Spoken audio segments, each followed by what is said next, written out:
We've been the W, right? It's been the Waste Management Phoenix Open forever, so it's just the WM. Okay.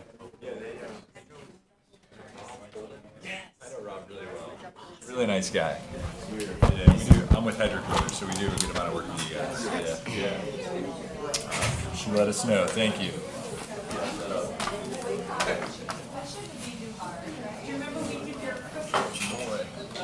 Hey Nelson, how are you? You got everything on front end. You're on the show. I need to get you your mic back. We just need to take the wireless mic out for one of these.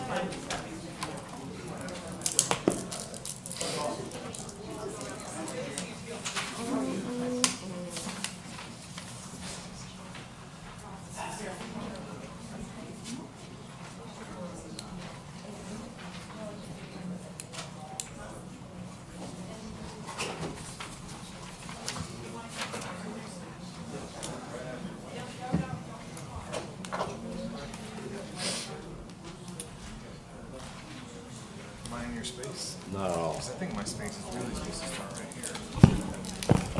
There's a kid in the back. Get off my side. I do have two boys, so that works.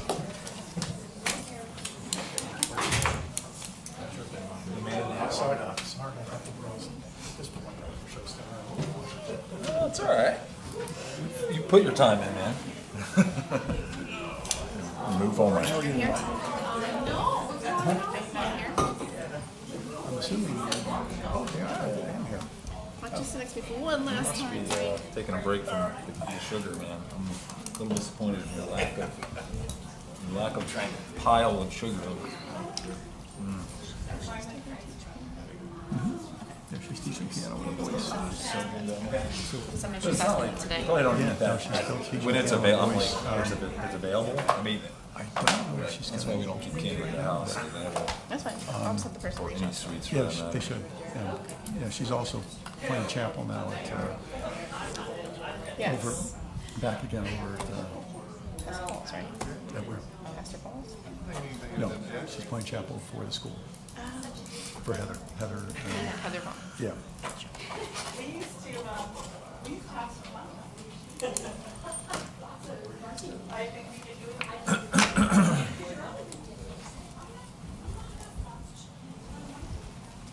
All right, you guys good?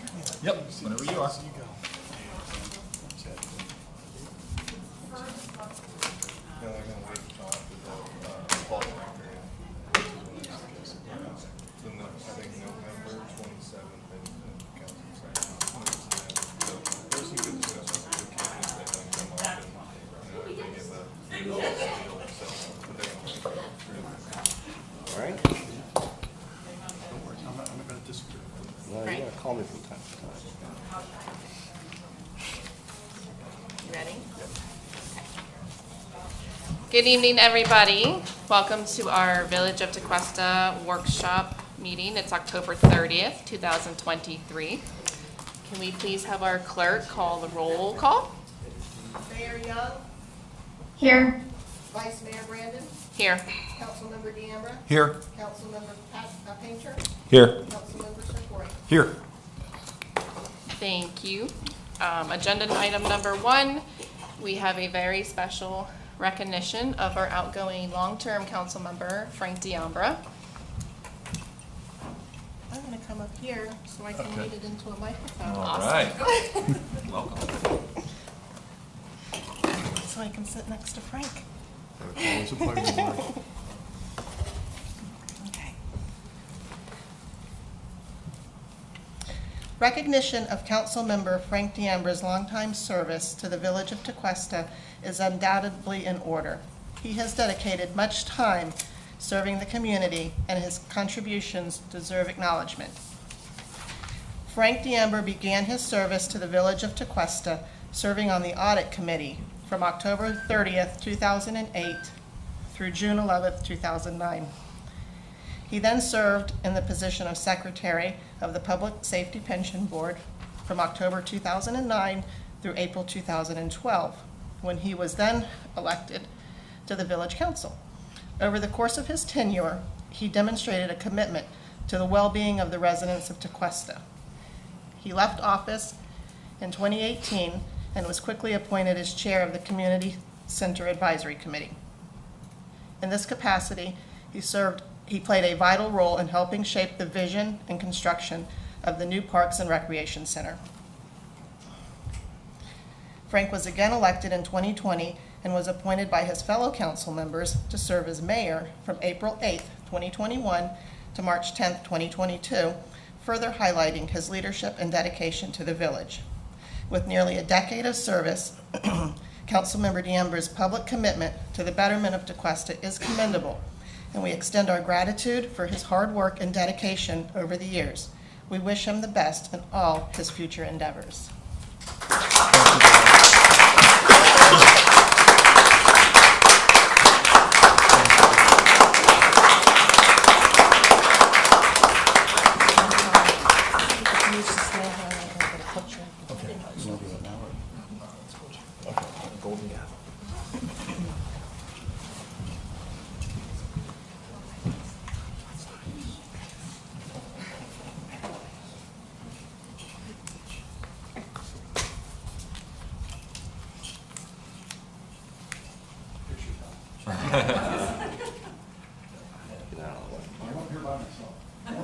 You want to go down with them?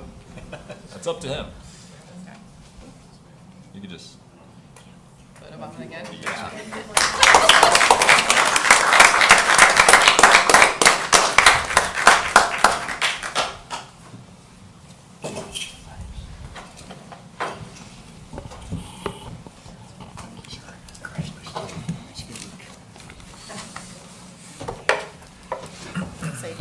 Yeah, if the council will indulge me, I would like to say a few words.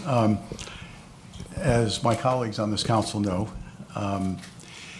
serving does require time and commitment and sacrifice with your family to support you in your efforts and making the investment of time and energy that you have to do a good job. So I want to acknowledge my family, thank my wife, Lisa, who's been supportive all these years. And I have other family members here, my brother Craig, who is a retired lieutenant colonel in the Marines who flew in Iraq, his wife Sharon, my younger daughter Ashley, and my two grandsons back there, Thomas and Miles, who have all been very supportive of me through these years. If you'll indulge me, I just want to, I know when Mayor Brennan left, she shared some words of wisdom for the council. I'm not going to speak to the council necessarily directly, but given the times that we're in and given the divide in the country and the things that are happening, I thought there was a quote from C.S. Lewis in a book that he wrote, and it was published in 1954. And I think it's germane to the role of government leaders today. I think it's always important that we remember our place and what it is that we've been elected to do on behalf of the citizens. So if you'll let me, I'm going to read this. Again, this is from C.S. Lewis. He said, "It's easy to think that the state has a lot of different objects, military, political, economic, and whatnot. But in a way, things are much simpler than that. The state exists simply to promote and to protect the ordinary happiness of human beings in this life. A husband and wife chatting over a fire, a couple of friends having a game of darts in a pub." C.S. Lewis was English, if anybody doubted that. A man reading a book in his own room or digging in his own garden. That is what the state is here for. And unless they are helping to increase and prolong such moments, all the laws, parliaments, armies, courts, police, economics are simply a waste of time. A follow-on comment that I'd like to make. In making that statement, he didn't say that the state makes you happy, and that it tells the husband and wife what type of fire they're allowed to build for their chat, nor how many dartboards are permitted in the pub, nor which books the man should read, nor whether he can even have a garden of his own. It is understood that these are all personal choices. The role of government is to make sure we are free to enjoy them. The nanny state didn't mesh with Lewis's vision of good government, and it should not mesh with ours, and it certainly didn't mesh with the vision of the founding fathers who wrote the Declaration of Independence and, of course, the Constitution. So I guess if there's a thought I'd like to share, that was the thought, that we always, as, again, government leaders, remember our place, what our role truly is, and what it is a government is truly supposed to be about. So thank you all for supporting me all these years. It's been an honor and a privilege to serve on this council. I hope in some small ways, you know, I've made a difference and made people's lives better. I'm sorry to be leaving you at this point. You will see me around Tequesta a lot. We're only 6 miles up the road. We're in Hope Hills. But as I said at the prior meeting, you know, my order of priority in life is God, family, and community. And with my extended family being back here, we needed space to accommodate everybody, and we were able to find that in the Hope Hills neighborhood. So again, thank you very much. Thank you for the opportunity to serve. And like I said, you will see me around Tequesta a lot. I am not disappearing into the hills. So again, thank you very much, all of you.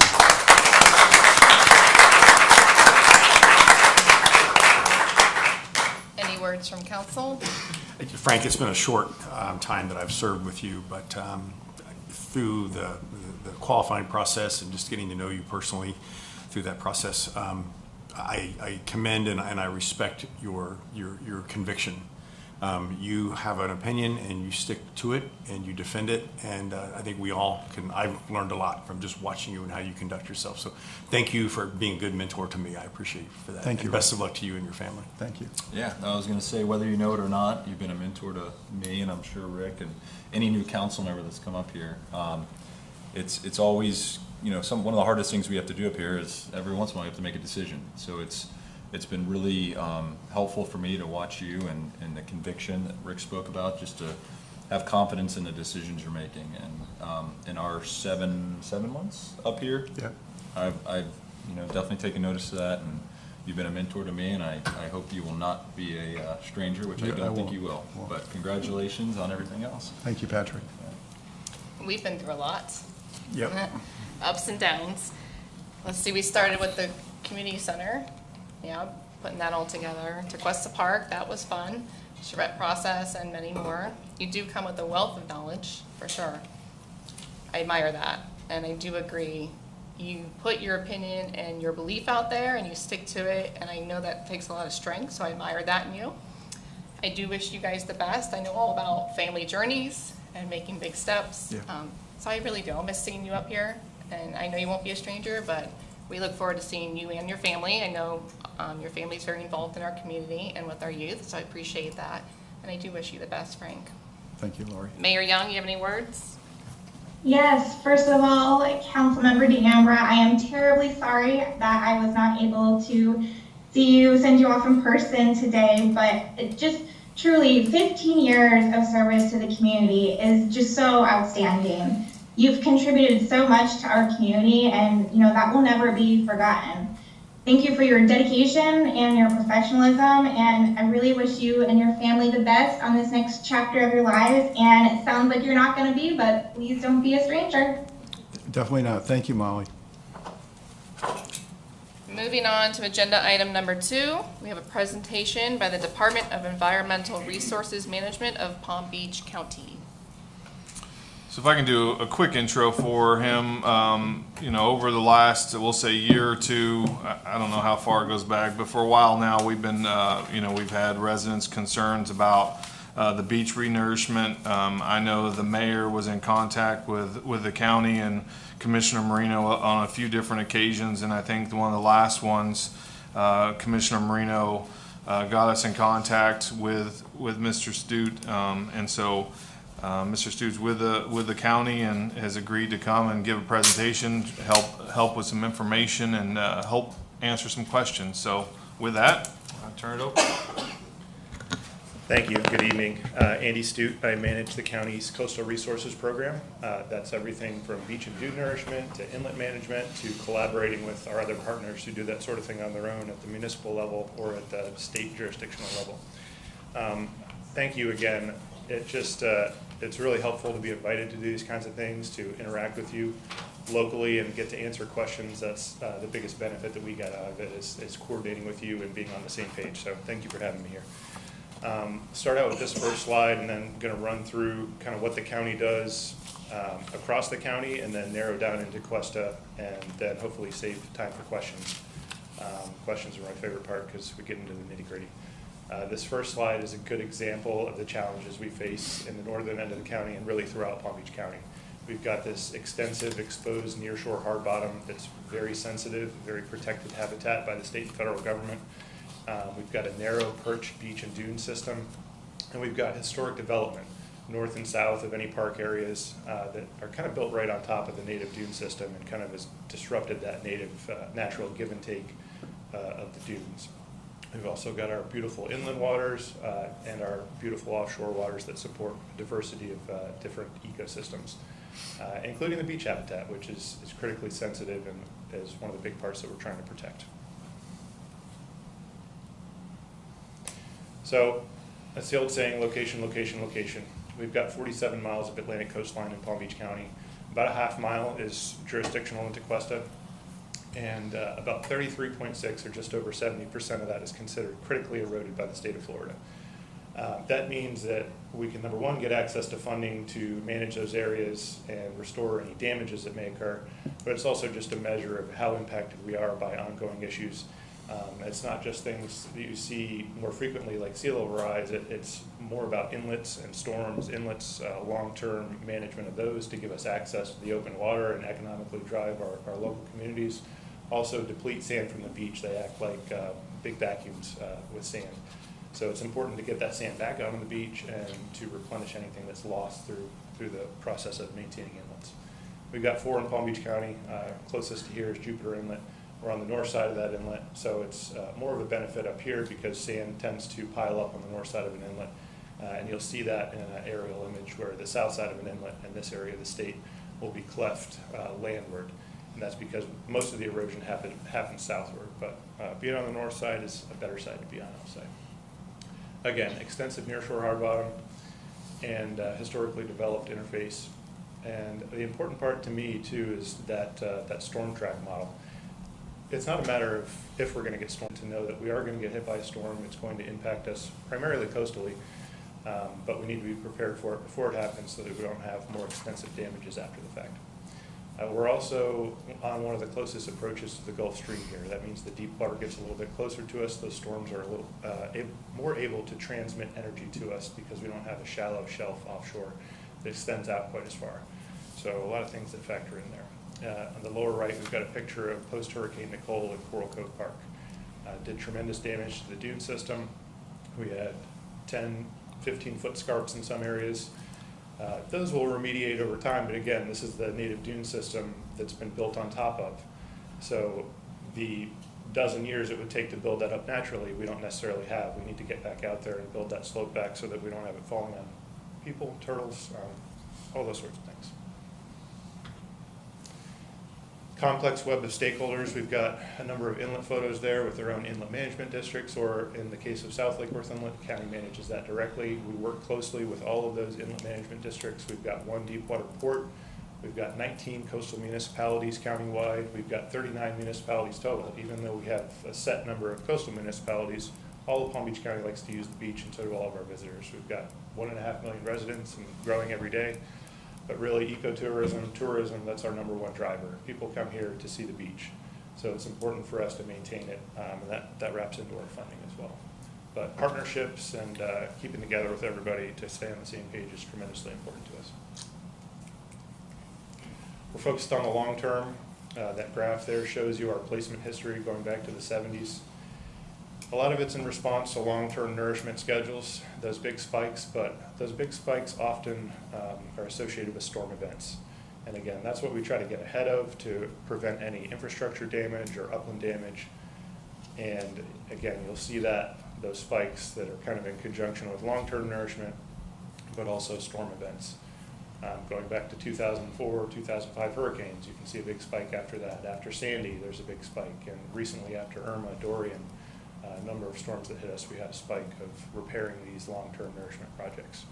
We take an 11-year moving average. We try to stay above 1 million cubic yards a year countywide to try to keep up with this persistent critical erosion. We're doing well on that front, but it's a constant challenge with a number of shifting issues like sand cost increasing and sand availability being an issue. Sand cost is ever present. A lot of areas around Florida are running out of sand that they were easily able to dredge offshore. Now they're moving to upland mines. Here in Tequesta, the northern end of Palm Beach County, or in some areas where we have dune-only projects, we're using upland sand that's trucked from an upland sand mine. That sand is much more expensive. It's much higher grade material. It's washed. It's a finished product. It has very little, almost no fines in it. So it's much better than nourished sand, dredge sand in a lot of ways, but it's tremendously expensive, and that cost continues to increase because we're seeing Miami-Dade County, Broward County running out of the sand that they had immediately available in an environmentally compliant way to put it on the beach. So fighting for this sand, it's just going to get more expensive and be more of a challenge going into the future. Countywide beaches funding. This is kind of the rough pie chart. It's always shifting, so the numbers in particular can move at any given time, but it's more to give a broad outlook that the county contributes about 20%. Municipal has a contribution that's more related to the bigger nourishment projects that local municipalities manage, say Town of Palm Beach, City of Delray Beach, City of Boca Raton. They contribute quite a bit. We do ask for a local match in most municipal project areas. Town of Jupiter will be the nearest one south. In the case up here on the north end of the county, we have the Coral Cove Park area, and then we have unincorporated county. That's the entirety of our project area, so we're not coming to the town with an ask there. But it is an important component throughout the rest of the county. The federal government, through the Army Corps on the large beach nourishment projects, or through FEMA for storm repair damages, comes in with a big part, and then the state is our biggest regular player. The county's funding isn't ad valorem. It's not necessarily your tax dollars. It's it's TDC bed taxes. So we take a portion of the TDC bed taxes. People are coming here, spending money to stay here. We take a small portion of that, set it aside for the beach fund, and we match that against state and federal dollars to try to bring back as much of that money as we can. So narrowing down in on Tequesta, we've got our funding versus public accessibility. This is critically important to us, or to anyone who's doing kind of large-scale beach or dune renourishment. This is the state's metric, is within a half-mile of a public access, you have eligibility for funding. And that eligibility gets you a 50% match on any beach or dune nourishment that you're engaging in that the state agrees is a good idea in that particular location. So through a process of permitting and application for funding, our Coral Cove Dune Nourishment Project is 100% eligible. That means we get about 50% back if that request is approved. There's also storm recovery funding that's on an as-needed basis. For instance, from Nicole, from this most recent hit, we had a great collaboration with the legislature and with DEP to get a majority of the funding that we'll need through them and through FEMA. FEMA takes years to get that money back. It's a real pain, but again, they're a critical partner. So the state will generally match the remainder of the dollars that FEMA won't cover for storms.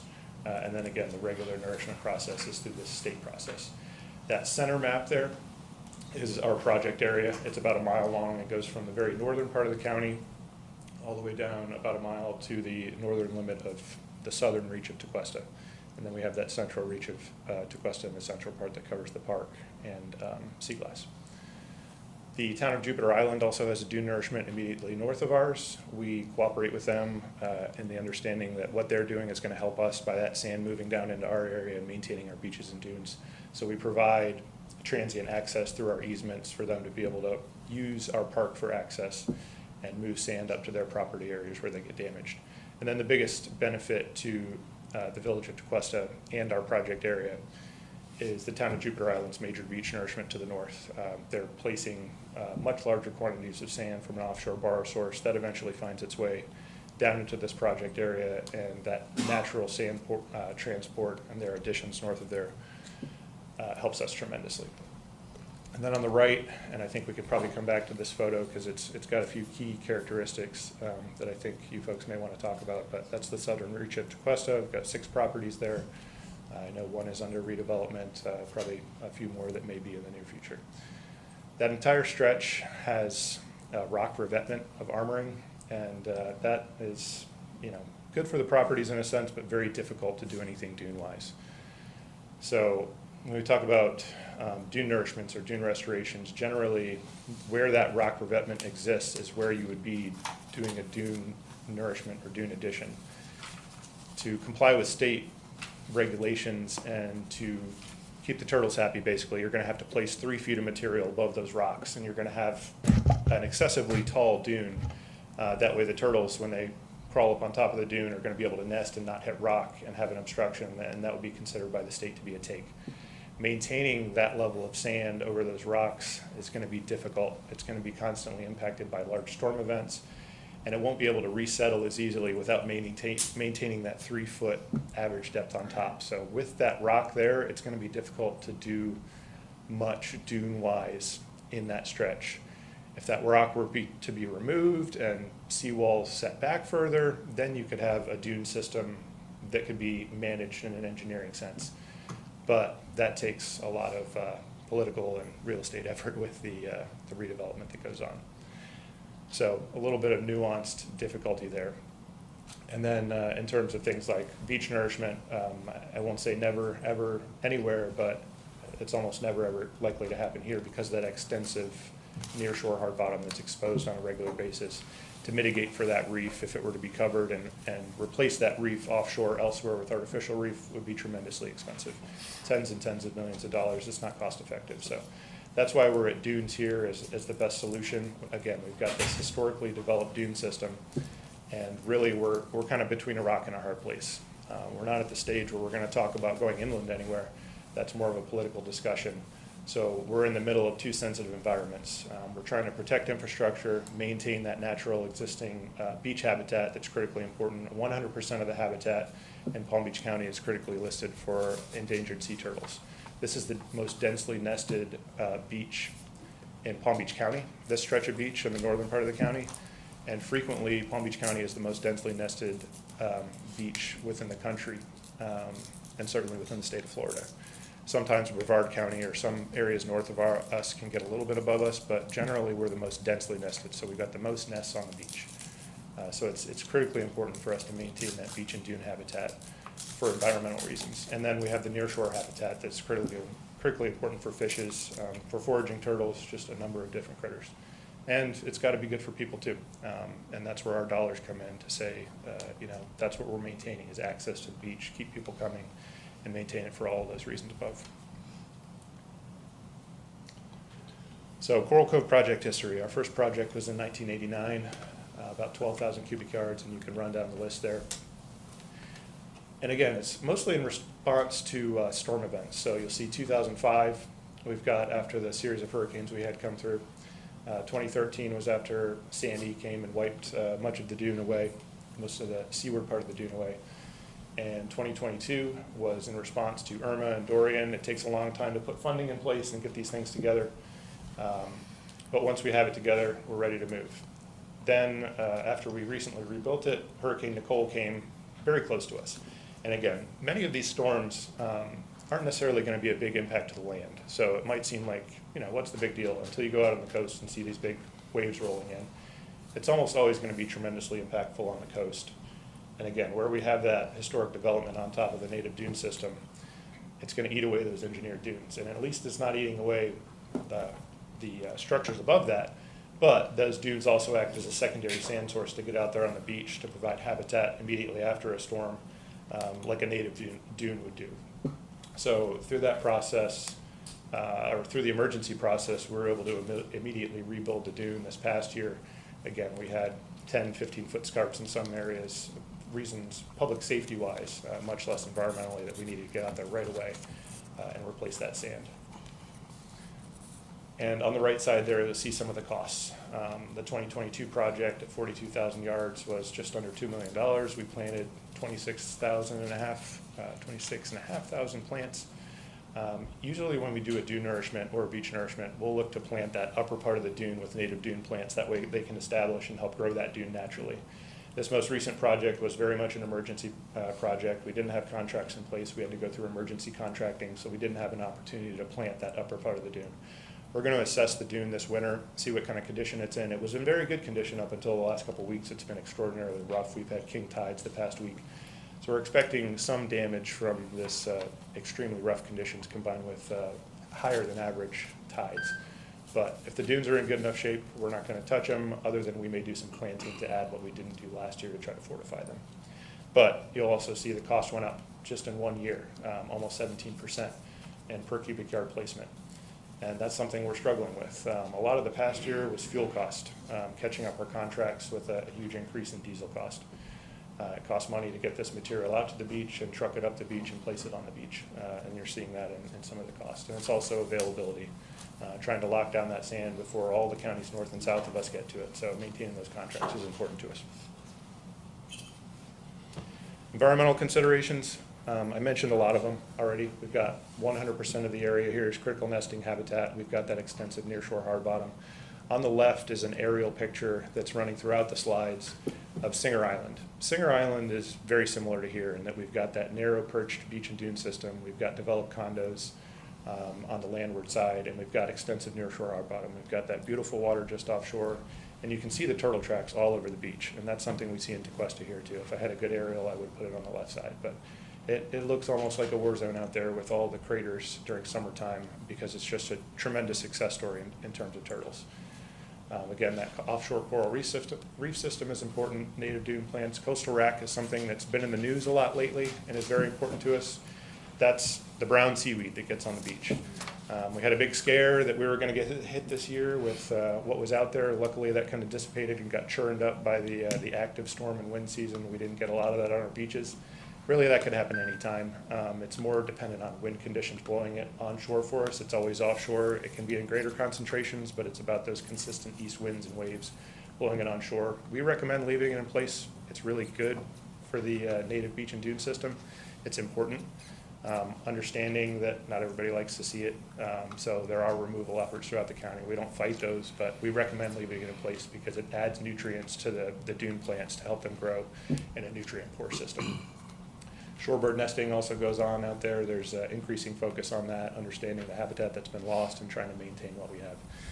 And then coastal lighting, wrapping back into the turtles. That's the pictures on the right-hand side. The county has a very robust coastal lighting program. I know that the village does their own lighting inspections and recently updated your ordinance, and our best hope there would be that you enforce it vigorously because that provides a huge benefit to nesting sea turtles. Some of the before-after examples, again, are on the right. But when those baby sea turtles are coming out of the nest, they're looking for the brightest part of the sky. And that would typically be the horizon so they can crawl out to sea. Historically, over the past couple decades, they're crawling towards the land because they're seeing development or sky glow. So those native beach and dune plants that kind of block out that light or doing things like shifting to red lighting helps them tremendously. That way we don't get baby sea turtles up in the pool and places they shouldn't be. With that, a lot all at once, but the most important part to me is questions. And again, a nice picture of recent dune restoration project there, focused on the Coral Cove Rocks area, headed northward. Any questions you have that I can answer? Thank you. So I will open it up for council discussion or questions that you might have. You don't have to go in order. Yep. Andy, thank you for the presentation. Great information. Can you go back and just visit and clarify for me? You said there's where the rock formations are? Yeah. That you need to, we build a 3 foot, we put 3 foot of sand on top of those? So I'm speculating, but the state, is almost certain to require that if you're going to put sand on top of those, they won't let you put just a thin veneer to make it look better. If it's going to allow the turtles to get up onto the rocks, if you're going to do any kind of a project there, the state's going to allow FWC to consult and say what's best for the turtles. And they're going to say, as a condition of the permit, you need to maintain, not just place, but maintain 3 feet of sand on top. Okay. So if you have a deficit of sand, you're either going to have to add more sand. It's going to be, it turns it into a bit more of a perpetual project. But that 3 feet of sand, and it would typically be 3 feet because the nesting chamber is typically 18 to 20 inches. That way the turtle doesn't dig down and hit rock and have a false nesting activity or something that they would consider a take. The reality is that even if that happens, they're likely to pop back up on the beach and nest successfully. But again, it's very sensitive habitat. The state and the federal government are very concerned in these areas that they regulate. So that's where that 3 feet comes from, is to try to maintain that habitat. Okay. And even if you built that there, there would likely be a requirement for some kind of sand fence or vegetation on the west side. That way the turtles don't fall up over onto the property. We've seen that throughout the county when you have dune nourishments. if you don't have some kind of limiting feature there. In this case, there's already the rock revetment or some kind of a wall feature that they'll hit and turn around. But if there's any kind of a path, the green turtles in particular, they'll keep going. They charge up into the dune and they like to nest in the dune. So they're not the smartest, but they've had a successful reproductive strategy and doing it as many times as they can for many years. Another question. The erosion and the waves and the storms and the thing we've talked about, that does a lot of damage from the ocean side. Can you give me your opinion on construction and the redevelopment of, say, some of these properties? And what direct impact does that have on the integrity and the strength of any of these dunes? Or is all this damage really coming from the ocean side and not from the land side?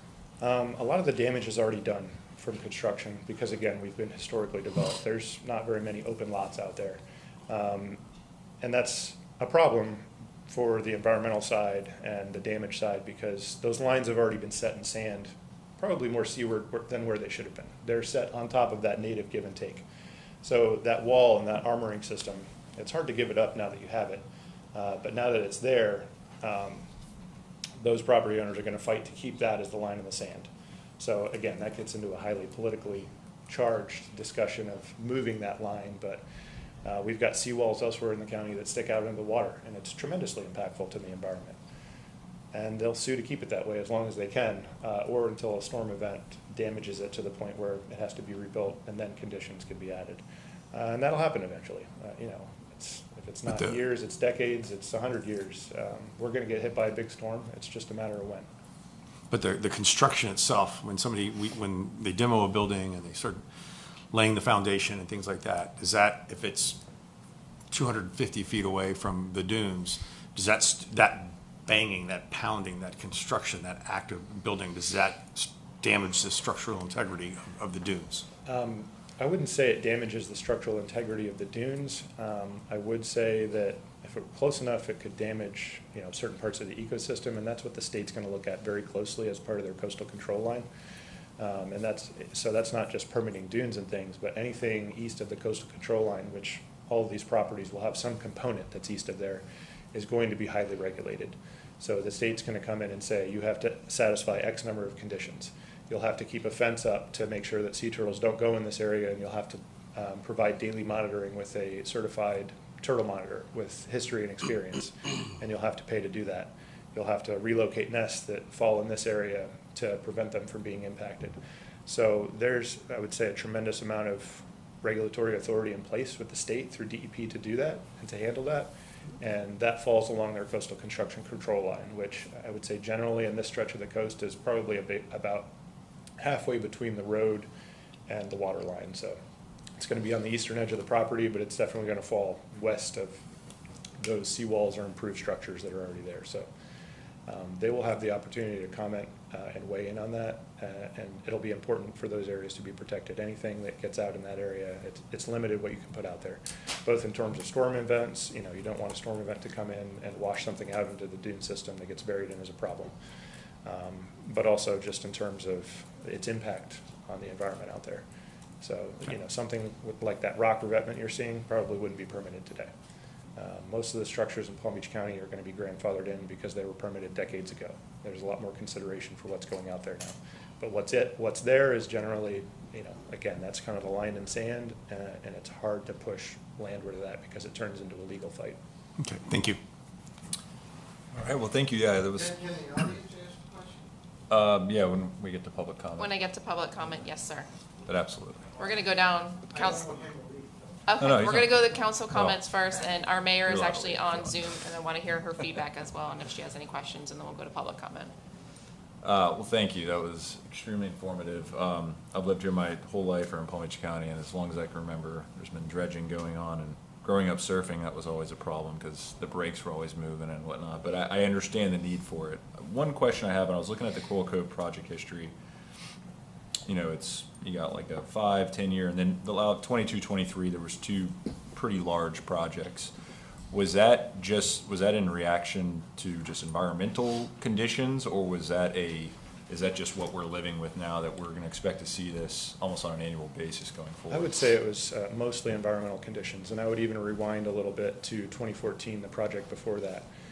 that was one of the last projects that we got through during a time of very limited funding. And for a period of a number of years, we were unable to get funding for dunes. And that state or federal funding component is critical for us to move forward. We don't want to do this all on our own because it's tremendously expensive. So there was a period following the last major recession where we couldn't get funding to do these dune projects. It was scraping everything together. So we were in probably a more damaged condition for the 2022 project than we would like to be for a number of years. Trying to scrape together funds from Hurricane Irma, from various sources, to get that project done. So that was a much bigger project than we would have liked to have done or expected to do, because we had years of damage built on top of one another, and we had a number of really significant storm events. Yeah. Hurricane Irma was tremendous for our area, not just in the not just on the beaches, but in the near shore. We had tremendous deficits near shore, and we're still seeing those work out. We had sand move offshore of the area where we consider the depth of closure, where we wouldn't normally see sand move, and those sand deficits are still being filled up by sand coming off the beaches. So I think that's one of the biggest take homes that I can provide, is that these storm events that we get are the biggest impactors to our coast. We can do these dredge projects where we have 1 million cubic yards placed, but we can have a storm event come that takes out 2 million cubic yards just within a project area, and that's up and down the coast that it's impacting, that we're not even keeping tabs on all of it. So the biggest amount of sand that moves, and it can add sand to the beach too. It just depends on the direction the storm's coming and the wave environment. So those are the biggest impactors, and that's the biggest timing, I would say, that impacts us. We've had a rough couple winters too, I would say, wave climate wise, and that always cycles back and forth. That's more of a wave and climate issue that cycles back and forth. But we had a rough couple summers too. I would say this summer was the most normal summer that I can remember living here, growing up, going back 10 years or more. So, calm days out there on the water and regular afternoon storms. We didn't have that for quite a while, but we had that this summer. And it's been a rough couple of weeks. So mostly wind and wave dependent, but storms the biggest impactor, and certainly Hurricane Nicole, following a long-term deficit for a couple of years of us not getting out there and repairing it. That's what led to those latest two big numbers. Okay, and I mean, I don't think any of us, want to see dredging constantly happening. But is there any evidence or any argument that if we just did it on a consistent basis, whether it's annually or whatever it might be, that it would keep us from having to do these larger? And you said you could put 1 million cubic yards and it might not make a difference, but is this something that if we did it annually in smaller cubic yard amounts, that we'd be keeping up with it better? Or is it just you have to kind of do it when it's ready? We've gotten to the point where economy of scale is important. The bigger projects are going to be cheaper in some ways, and we don't want to get out there and impact things if we don't have to. So some of those 12,000 cubic yard projects I would kind of scoff at now and say, well, there will be some amount of natural recovery we can handle. If there's a 4 or 5 foot scarp, we can handle that. The turtles can adapt to it. But if we have a storm impact that generates that big of a deficit, that's when we need to get out there and repair. So the other thing we have to consider is we don't want to add too much sand. We want to be very careful in the beach and dune project areas to make sure we're not covering reef by adding too much sand. So it's a very fine line we're walking, of staying right in the middle. We're often pulled in both directions and beat up because we're doing bad things on one side or bad things on the other, but we're trying to maintain a sensitive habitat on both sides in a very difficult environment.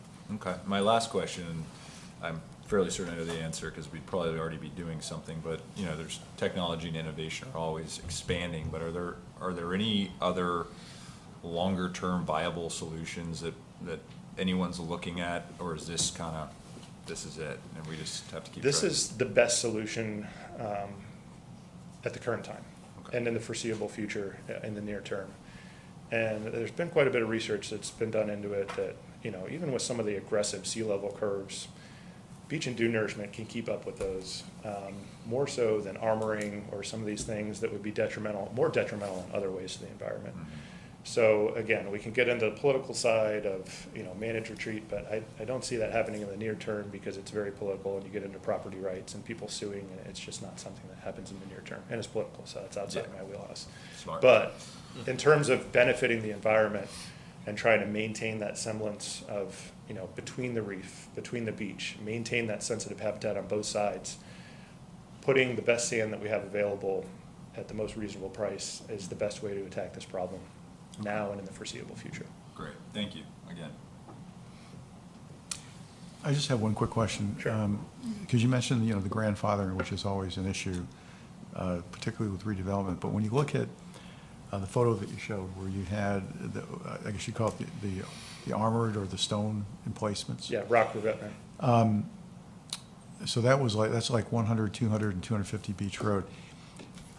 Is there any consideration being given to programs to incentivize, for example, the residents of those buildings to make changes that would enable you to put a dune in place? So for example, 200 Beach Road, if you look at that seawall, there's rocks in front, but the differential between where the beach is now and the top of that seawall is probably only 2.5 feet. And on the other side of that seawall is their pool. So going back, and plus the building butts pretty close to the pool area, so you can't really go back. But would there be any kind of incentive, for example, for them, and I think you really need to do it the whole stretch up and down, because we've said if you're doing replacement in one section, but you don't address all the other areas, that can have adverse effects in and of itself. So is there any incentive that the state could provide that would say, okay, if you guys are willing to raise your seawalls to a certain height and reinforce them, that would allow us to build up a dune in front of that seawall? You may have to give up a little bit of a view at pool level, but financially we can make it worth your while to do that, and that's going to have a long-term significant benefit. Is there any programs out there like that? Is anybody considering programs like that? There's an sharply increasing amount of funding for resilience coming through the state, and it's funneled through the Department of Environmental Protection. They have a grant program that's looking at those sorts of things exactly. They're providing funding to property owners, to local governments to try to prepare for the future. Now, again, it becomes a difficult proposition here because we have that line in the sand where it's set, and even if we raised and built a dune out in front of it, it depends on the beach condition. We can only build so much beach or so much dune depending on how much beach is there. Okay. So if we have a narrow beach, we're barely going to be able to put any dune there, because a dune project by nature is not putting sand into the water. We're trying to put it high on the beach to have a protected feature, but also have that secondary sand source during storm events. So without moving the wall landward, it's going to be tough. And we're seeing that throughout the county. Singer Island is a great example. South Palm Beach is probably where we'll be, decades from now, and that they have an ephemeral beach. We talk about the reef system is considered ephemeral here and throughout Palm Beach County, where you see it one year, it's gone the next, because the sands are constantly shifting. There's more persistent reef in some areas like Coral Cove. South Palm Beach has gone from more of an ephemeral reef to a constant reef, an ephemeral beach. Sometimes there's no beach at all because they have those bigger seawalls that they've built. And we moved away from building dunes there. The last dune project we did there was 10 years ago, because we couldn't keep a dune in place in front of the seawall. So it was cost prohibitive to continue doing that. We studied putting structures in, T-head groins, and that's probably the next place it'll go without moving landward. And that's regulatory hurdles right now. The state and the federal government are almost unwilling to act unless you can demonstrate you're not going to harm something, even though the system's currently being harmed. So it's a little bit of regulatory intransigence to get to structures right now, but I would see that being the next logical step for areas like this. So just a quick follow-up. So how much beach footage do you need in front of the seawall to either the high tide or low tide watermark to where you can actually put in place an effective dune? Generally, when we're permitting these projects, we're looking to have at least 10 meters, 33 feet away from the high water line, the mean high water line. So we want to stay far enough away that we're not reasonably going to have that material immediately making its way into the water. Only during big storm events or huge impacting events is it going to act how it should. And even then, we're building, as gentle of a slope as we can. Going back to the header slide, you can see a little bit of, we try to get at least a 4-to-1 slope, if not 5-to-1. That way, when we do get those big waves, they kind of roll up onto the face of the dune rather than scarping it immediately. We want that sand to stay in the dune and continue to be a protective feature. But we want to stay at least, again, we try to maintain at least 30 feet to try to make sure that that's reasonably staying on the upland side. but it's a challenge, and it really depends on these roving hotspots of sand depletion. Right now, we've got one working its way through Coral Cove, where the beach is terribly depleted on the lower beach side, but then updrift at Blowing Rocks, there's more sand than I've ever seen there in my life. There's dry beach in front of Blowing Rocks a couple weeks ago. That's something I haven't seen. So that sand is going to naturally work its way down, and the cycle will repeat. But it really depends on where the sand is at a given time and how much we can place with a lot of environmental concern baked in. Because my recollection is from Jupiter Inlet Colony, as you move north through all the condominiums, I think you've got more than 10 meters of beach at the high water mark throughout that whole area. But again, I think to be effective, you'd have to build the dune through that entire strip. I don't think you, like you said, you can't just do it in front of one building and not the others. But that would be the best way to do it, and that's why we collaborate with the town of Jupiter Island to make sure they have access to do their adjoining project directly next to ours. It's better when we work together and try to make it a comprehensive project, but that rock will be the biggest issue for that area. okay. Thank you. So I had questions for you, but you answered all of them in your presentation. I was going to ask you, what was the cost of the last beach nourishment? Where are you guys getting the sand from? Does it match our sand that we have now? I know that the area in Jupiter was dredging offshore. You answered that question, why you're not doing that around here. So thank you for the presentation. I'm going to ask our mayor if she has any questions for you. Mayor Young? Yes, thank you, Vice Mayor. I think most were answered, and I do apologize. I can hear council very clearly, but the podium sound goes in and out occasionally. So if it has been stated, please just stop me and say it's been answered, and I'll go back and watch the recording at a later date.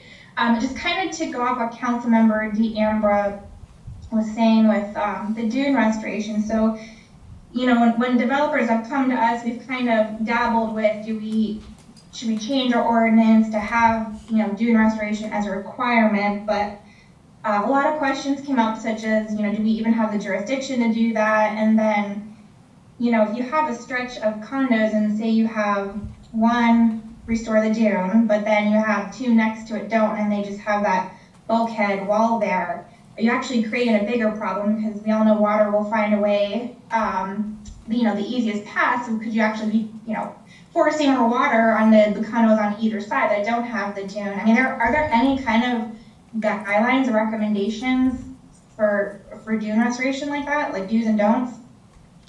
I think with this area, it's extremely complex because of that rock revetment and that existing wall. And I'm not sure if it's a seawall or if it's just kind of a superficial wall. But either way, it's a structure in place, and that would be the issue that have to be dealt with. And as you mentioned, if you do it in one place, it's not going to be nearly as beneficial, and it would almost be burdensome to that property owner.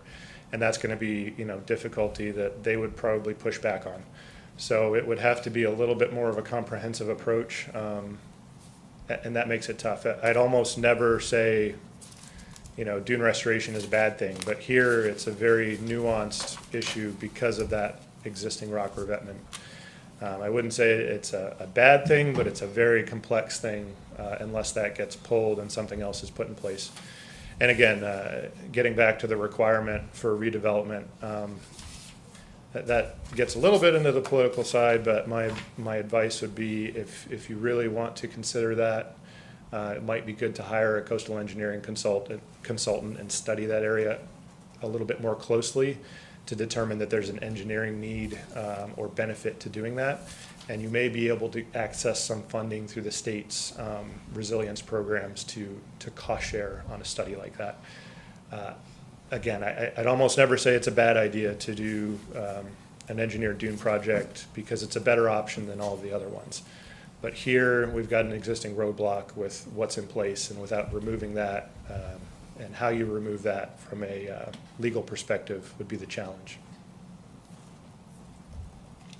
Okay, and then in regards to the sand, I know you touched on dredging versus bringing sand in, and I know the last renourishment project, we got several inquiries from residents worried that the sand wasn't good, but you guys sent all your test report. You sent a bunch of test reports for sand, and it appeared to meet all your requirements.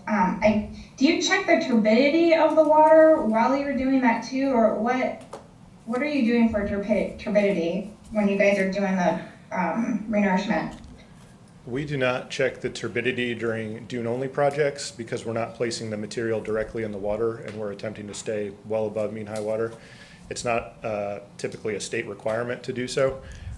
We have done upland beach fill projects using the same material from the same mine, the Studt mine in Fort Pierce. We did a 2015 project at Jupiter Carlin project area where we truck hauled almost 400,000 yards of material, again using the same sand. And for that we did have turbidity monitoring requirements because we're placing the sand directly in the water. But when we're placing it on the upland dune side, we do not have those requirements in place because that material isn't expected to make it in the water absent large storm events. But getting back to the sand test requirements, it is required that we test every so many thousands of cubic yards. So basically we're doing at least one test a day, and frequently we're doing 2 tests a day. We're testing every 1,000 cubic yards that go out there. That way we can identify if there is an issue, we can go back and remediate that specific area where there was an issue. We haven't run into an issue with a mine in over a decade. The material they produce is increasingly relied upon by the state as being qualified to meet the need here. So before they even get to us, these sand mines need to be able to demonstrate to the state that they're able to provide this material in an environmentally sensitive fashion. And then for our purposes, we have pretty rigorous requirements that go into the grain size so that the turtles don't find it too hard to nest in, but it also doesn't create escarpments that create a problem. And we're very keen on making sure that there's not too many fines in it. And fines is basically the stuff that gets in the water and makes turbidity. This material from the upland mines has far less fines than the material that comes out of the dredge projects. The dredge project materials are typically a lot more turbid. I would say a majority of the fines and the turbidity that are coming down into this area are probably from the upstream Town of Jupiter Island project, because you're resuspending hundreds, thousands of years of sediment deposition offshore, and that can be churned up by waves during regular wave events. One of the things that's important too is to understand that turbidity is natural. And the state has even run up against that themselves in trying to revise their turbidity criteria and understanding that worm rock, which is native to our area, and particularly north of here, it requires turbidity to reproduce and to move and to thrive. So it's definitely something we're keen to make sure that we're not impacting, and I would see the dune projects as probably the least impactful in terms of turbidity. It's the dredge projects where you'll typically get more turbidity, and it's because we're resuspending all the sediments that were layered over long periods of time in a shorter fashion.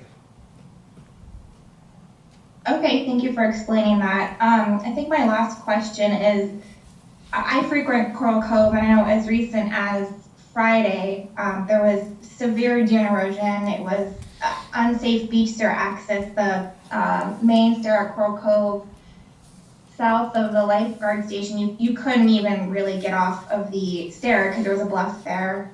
There's new, well, they're not new, I'm sure they've been there a long time, but it appears there's a bunch of rocks exposed now that were covered before. There looks like there's some form of like beach stabilization in front of one of the condo buildings. It almost looks like tarps and canvas and sandbags that's exposed. And you know, I know throughout this, I think we're about out of sea turtle nesting season, but I know during nesting season the erosion was so bad you would see turtle nests exposed in the eroded bluffs there, and you know, the birds are picking at them. I'm sure there's some allowance or tolerance for nests that, you know, aren't going to make it. But I guess, I mean, how often are you guys observing these conditions, and when do you make the call that, you know, maybe sooner than you thought you have to do some beach renourishment? Do you work with Loggerhead Marine Center? I know they're monitoring those sea turtle nests. Do you work with them on nests that are destroyed because of erosion? I guess just what are you doing, you know, in terms of monitoring that area? So we do work with Loggerhead Marine Life Center when it's required by permit, and that's a sensitive issue just in that we have a number of different contractors that do marine turtle permit monitoring as permitted by the state throughout the county. So to make it fair for all of them in a competitive sense, we only do it where it's required by permit. Typically when we're building these projects, there will be a permit requirement for 3 years after we build the beach to do annual monitoring. This past year there wasn't, because we did the project under an emergency final order from the governor. that was repairing storm damage. But typically we would be paying them and cost sharing with the state to get that monitoring data. They're out there anyway doing it, even if we're not paying them on this project, because it's a requirement to keep their license to monitor that area. We are paying them for Jupiter Carlin and Juno Beach for our other renourishment areas, so we're a frequent partner with them. They let us know if they see something out of whack out there, and we certainly cue them in and get their advice on any turtle-related issues that are occurring. The past couple weeks, and I can recall something similar happening, I don't know if it was last year or the year before, I think it was 2 years ago, where we had, right during the highest king tide period, we had one of these strong wind or nor'easter or persistent wind events happen and really chewed up part of the dune. And it's really a factor of wind and waves and how much erosion we had at the time. So I mentioned earlier, we've got a bit of a hot spot of erosion moving through the Coral Cove area right now, a deficit of sand, and that makes it extra vulnerable to events like this, particularly with the king tide events. So I'm not surprised to see erosion. We advised to our admin about a week ago that this was likely to occur. So now that it's occurring, we're going to assess the damage, see how bad it is, see if we need to get out there towards the end of this winter. We're working on getting contracts in place. Again, we don't want to be out there every year. It's more about conditions. It's, you know, how frequently it's rough or how much sand is on the beach to protect the dune system. And lately it's not been much, but that sand is moving down with each one of these storm events. So we'll be in better shape in years to come. But right now it's an issue. Those sandbags that you likely saw are the tarps in front of Sea Glass. They have some historic sandbags that were meant to protect the prior development. They get exposed during regular big storm events. They tend to get covered up pretty quickly by natural sand moving in. That area is very dynamic. We kind of limit the dune that we build there when we are out there placing, because we know that's one of the most impacted areas because of that rock headland that sticks out. So whether it's a north swell or a south swell, it's going to more easily find its way up onto that rock, up onto the beach and erode. It's also going to recover much more quickly. So those bags are frequently exposed. They're kind of a relic that have been allowed to be in place by the prior private property owner, and they haven't been dealt with. But they're also not much of an issue because they're behind rocks that kind of prevent turtles from nesting. Anyway. Okay, Andy, this was very informative. Thank you so much for taking time to speak to us tonight. Thank you. Thank you, Mayor. So we will open it for public comments, and if anyone has never spoken at one of our meetings, we do give 3 minutes for each speaker. And to our presenter, Andy, our residents do ask great questions, so if you could take note of any questions they ask. We'll go through each speaker, and then we'll have Andy come back up at the end and answer any questions he can tonight. And follow-up conversation can happen out in the lobby afterwards, and you guys are always more than welcome to reach out to any council member after the meeting. Council clerk's office and the village website has all of our contact info. Okay? Do we have any comment cards? We do. Okay. Kimberly Vanderpool.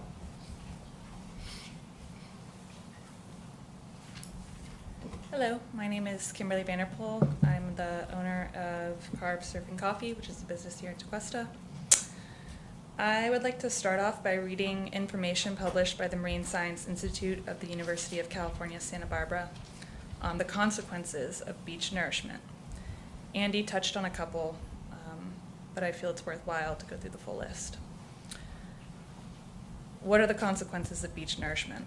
The sudden input of massive amounts of sand can kill all the animals living on the beach. During nourishment, the beach becomes a major construction zone. The heavy machinery used to truck in and distribute new sand also kills beach animals and disturbs wildlife. The new sand may not be the same grain size or chemical makeup of the natural sand, changing the habitat that beach animals rely upon. The resulting catastrophic loss of intertidal prey, resources for wildlife such as shorebirds, means that these birds have to travel to another beach to find food. The time needed for a beach ecosystem to recover from a single beach filling episode is not known, even when the fill sand is the right size and type. Repeated or frequent episodes of nourishment can impede recovery of the beach community and ecosystem. As the ocean starts eroding the introduced sand, the water offshore can become muddy, potentially smothering marine life and changing coastal water quality. Critters that rely upon relatively clear water can die off in large numbers. The eroding sand can also cover rocky intertidal reefs and seagrass beds, and it can end up clogging the mouths of estuaries, altering vital tidal exchange. The grain size of the introduced sand can influence how fast it erodes, leading to changes in beach shape. Andy also said that we are dealing with historic development built right on top of the dunes. So here we are, suffering from irresponsible development over the years. He also touched upon managed retreat, which is a third option in response to the eroding beaches. The first one being the hard armoring in the form of seawalls, the second being soft armoring, which is beach renourishment, and the third is managed retreat. Now, he didn't want to talk too much about that because it can get political. Managed retreat is if humans maintain open space inland from the beach, then the beach can slowly migrate inland rather than eroding away completely.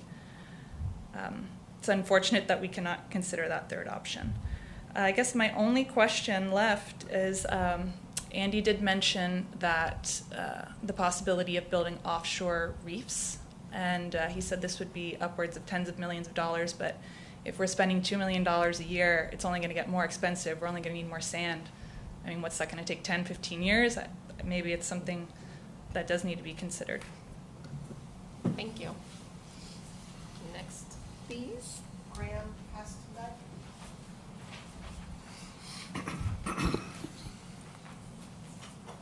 I'm a resident of Beach Road.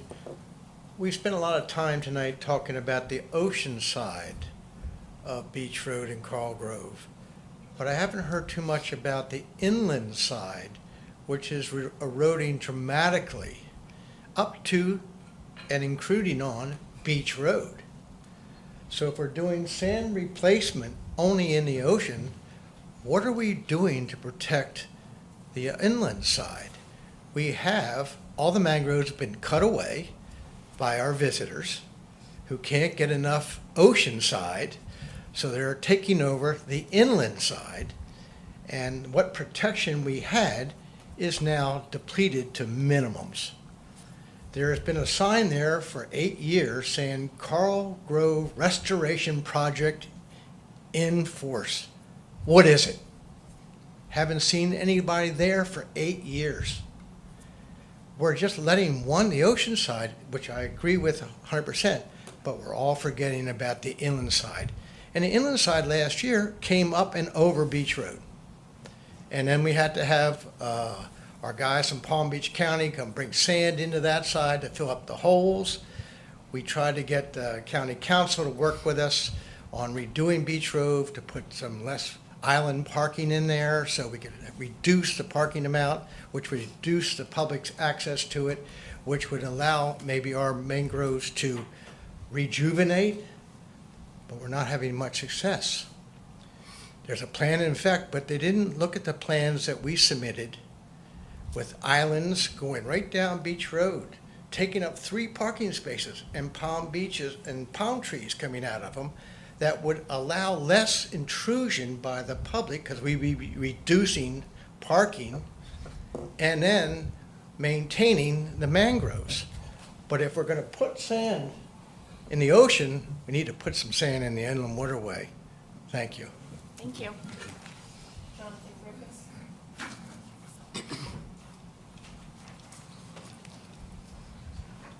Hello again, John Griffiths, 375 Beach Road. I want to particularly focus on the new development on South Beach Road, the 300 building, and ultimately will be the 250 building will be next, and who knows what else is going to be coming right along that corridor. With respect to the coastal construction control line, what can be built outside that, if anything, is a question. And is it have to be the level of the high mean or the high part of the dune, or just what is the benchmark for that, and can anything be built outside the CCCL? Thank you. Thank you. I have no other cards for this item. No other cards. Any more public comment on this agenda item? I see one. You may come to the podium. Thomas Brad from 44 Chestnut Trail. I just want to second the comments made by the first resident of Beach Road. I was there recently because I received a concern from a resident about the excavation of, I think, 250 Beach Road and Palm Beach County apparently allowing them to place the sand that were dug up to build the foundation and the underground parking garage and so on and so forth. But when I was there, I noticed that, again, and I've said it probably 3 or 4 times publicly, Beach Road is out of control. By that I mean the right-of-way. They're not controlling the allowed amount of access. The shoreline is being eroded because of public access. The mangroves have been depleted, and you could actually see it in one of the photos that Andy had there, that the greenery is disappearing because of human foot traffic. And the management of Coral Cove Park is not sufficient in terms, number one, the place looks like a pigsty when there's a rain event and the people park and splash. And then all along the east side of the right-of-way, periodically there are signs telling you can't be there, I'm going to paraphrase, can't be there after dark, you can't drink beer, but you look right across the street and all of this is going on. And there's no one controlling what's going on out there. And so it's ugly and it's a mess, and the environment and the resources are being depleted. And Andy, I know your main focus is on the beach, and that's Durham and so forth. Please tell the recreation department and the folks that have any input at Durham that this is a disaster currently, and it's only going to get worse if they don't implement proper controls, because Coral Cove Park is about to be expanded to about double its current size, because that land is waiting to be developed for public beach access. So please share that with the right people. That's my only comment. Thank you. Thank you, Mr. Bradford.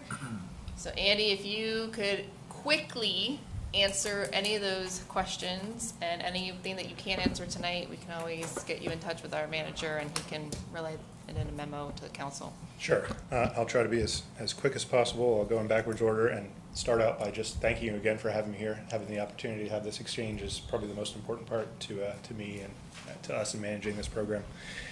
So it is correct that I work for ERM and manage the beaches program, so we're not directly concerned with or looking at the situation on Beach Road, but I'm a Jupiter resident. I've been going here my whole life. I've seen the increase in activity there, so I will refer those concerns to our Parks Department, who manages access and control there. I will say that along that shoreline, the erosion and the loss of mangroves is a concern to our department. It's something that our inshore habitat folks are looking at. Along the shoreline and the islands, the mangrove islands just to the south, adjacent to the intercoastal, we're looking at ways to potentially protect those and leverage grant dollars to do so. So it's something we're actively looking at, and we'll be increasingly talking about with our Parks Department on the environmental side, the side that we kind of manage. CCCL, what can be built outside of that and what? I can't say specifically because I don't manage the control line program, but I will say that it's much more strenuous than it was in decades past. So if they're doing redevelopment and they're completely tearing down the building, they would very much seek to limit what could be built east of there unless there's already structures there. I think the redevelopment of Sea Glass is a good example of there were already structures there. So within that footprint of there already being structures there, they were able to build, a pool house and a deck there under the same footprint. So if it's there, it's going to be hard for the state to take it away. But they have the regulatory authority along with municipality to decide those kinds of issues. But generally it falls into the grandfathered in, where if there's something there, they can build something else there. If there's nothing there, then it would be much more limited, and it would be no pools east of there, but potentially deck material. And once you get very close to the dune area, they're going to want to only see native dune plants if possible.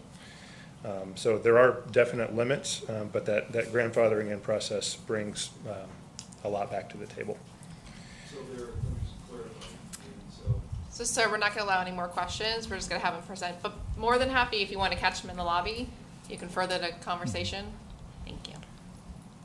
I would like to make a suggestion, though. As you know, Coral Cove is under the control of the county, not the village. And you said you provided some input, and I don't know if Commissioner Marino was part of that discussion. I believe she has attended some Beach Road meetings previously, but given everything you're saying and given the concerns, because we used to live on Beach Road, so I know exactly what you're going through, I think it would be very important to get Commissioner Marino out here and have a session with members of this community directly on this topic, and voice it loud and clear that the conditions are unsatisfactory, that the Sheriff's Department is not doing its job, and that action needs to be taken. And you're going to have to press it hard, but I would not be afraid of doing so. Thank you, Mr. Ambra. So, Andy, please continue with answering the questions that you can't answer tonight. So, we're going to listen to Andy, please. Thank you. So I touched on those couple issues from where we can take it, and again, I'll follow up with our Parks Department in the capacity that I can, and getting back to the original, the first set of questions. I think when we're talking about Coral Cove, again, I mentioned it's unlikely beach nourishment's ever going to happen here. Just because of those extensive nearshore hard bottom resources, it's something we don't want to impact. So we're kind of navigating between those two fine lines of sensitive federally and state protected habitat. But I will say that on those nourishment projects, there's a ton of effort that goes into them to get exactly the right sand size, grain size, color. The state and the federal governments have a lot of leeway to weigh in. And that's the case north of here with the town of Jupiter Island with their sand that makes its way down south. They're dredging material that was from native beaches hundreds of years ago when sea levels were much lower. It's not exactly what we have on the beach, but it's the closest approximation. The dredge sand is often closer to the native beach material than the upland dune sand because it has more shell content. It has more of those mixed in ingredients that make it more natural.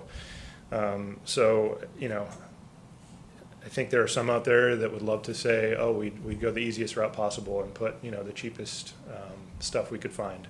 Palm Beach County, for a long time and moving forward, certainly with the program that I'm managing, is looking to get the best material available out there that's the best environmental fit in a compromised system. And I think that's the biggest take home is we're in a compromised system.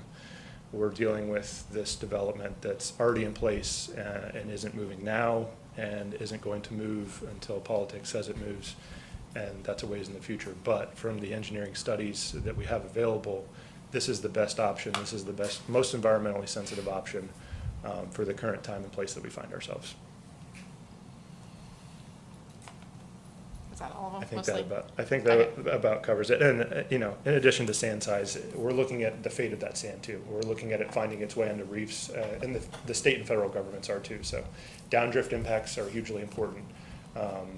If there's sand that's going to potentially cover a reef, the state's considering that, and they're making us pay for it in building those mitigation reefs. And you see that offshore Coral Cove, actually, for our Jupiter Carlin and our Juno Beach project area, those large nourishment projects to the south.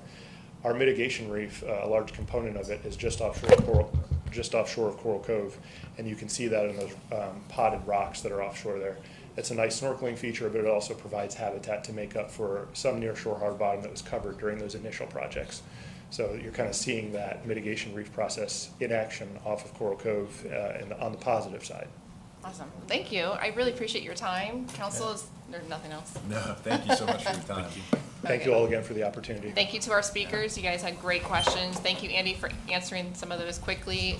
Again, you guys are more than welcome to speak with him out in the lobby or reach out to him after the meeting on another day.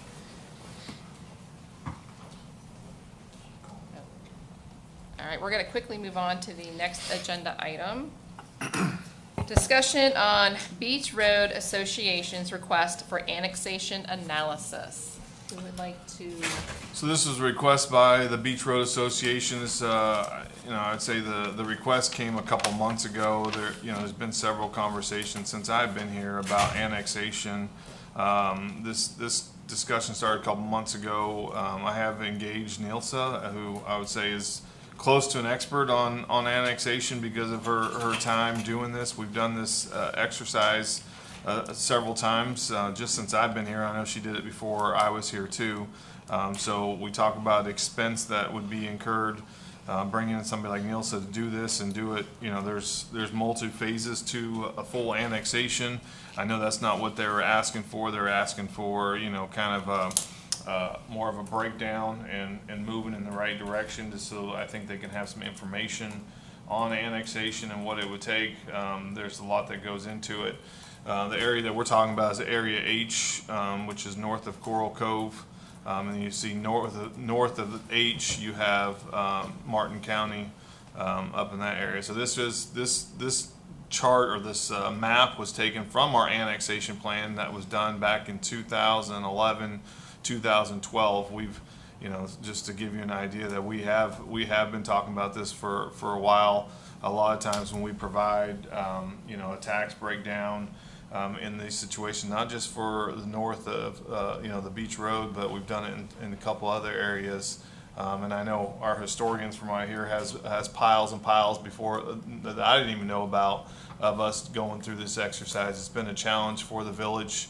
In your packet, or as part of your staff report, you have kind of the phases that Nielsa helped put together, some estimated cost, bringing in Nielsa's firm to do that. We could do some of this in-house, but there's still staff time and staff money that comes with that as well. So what we did it to be able to put together a kind of a cost, what we'd be looking at to do that.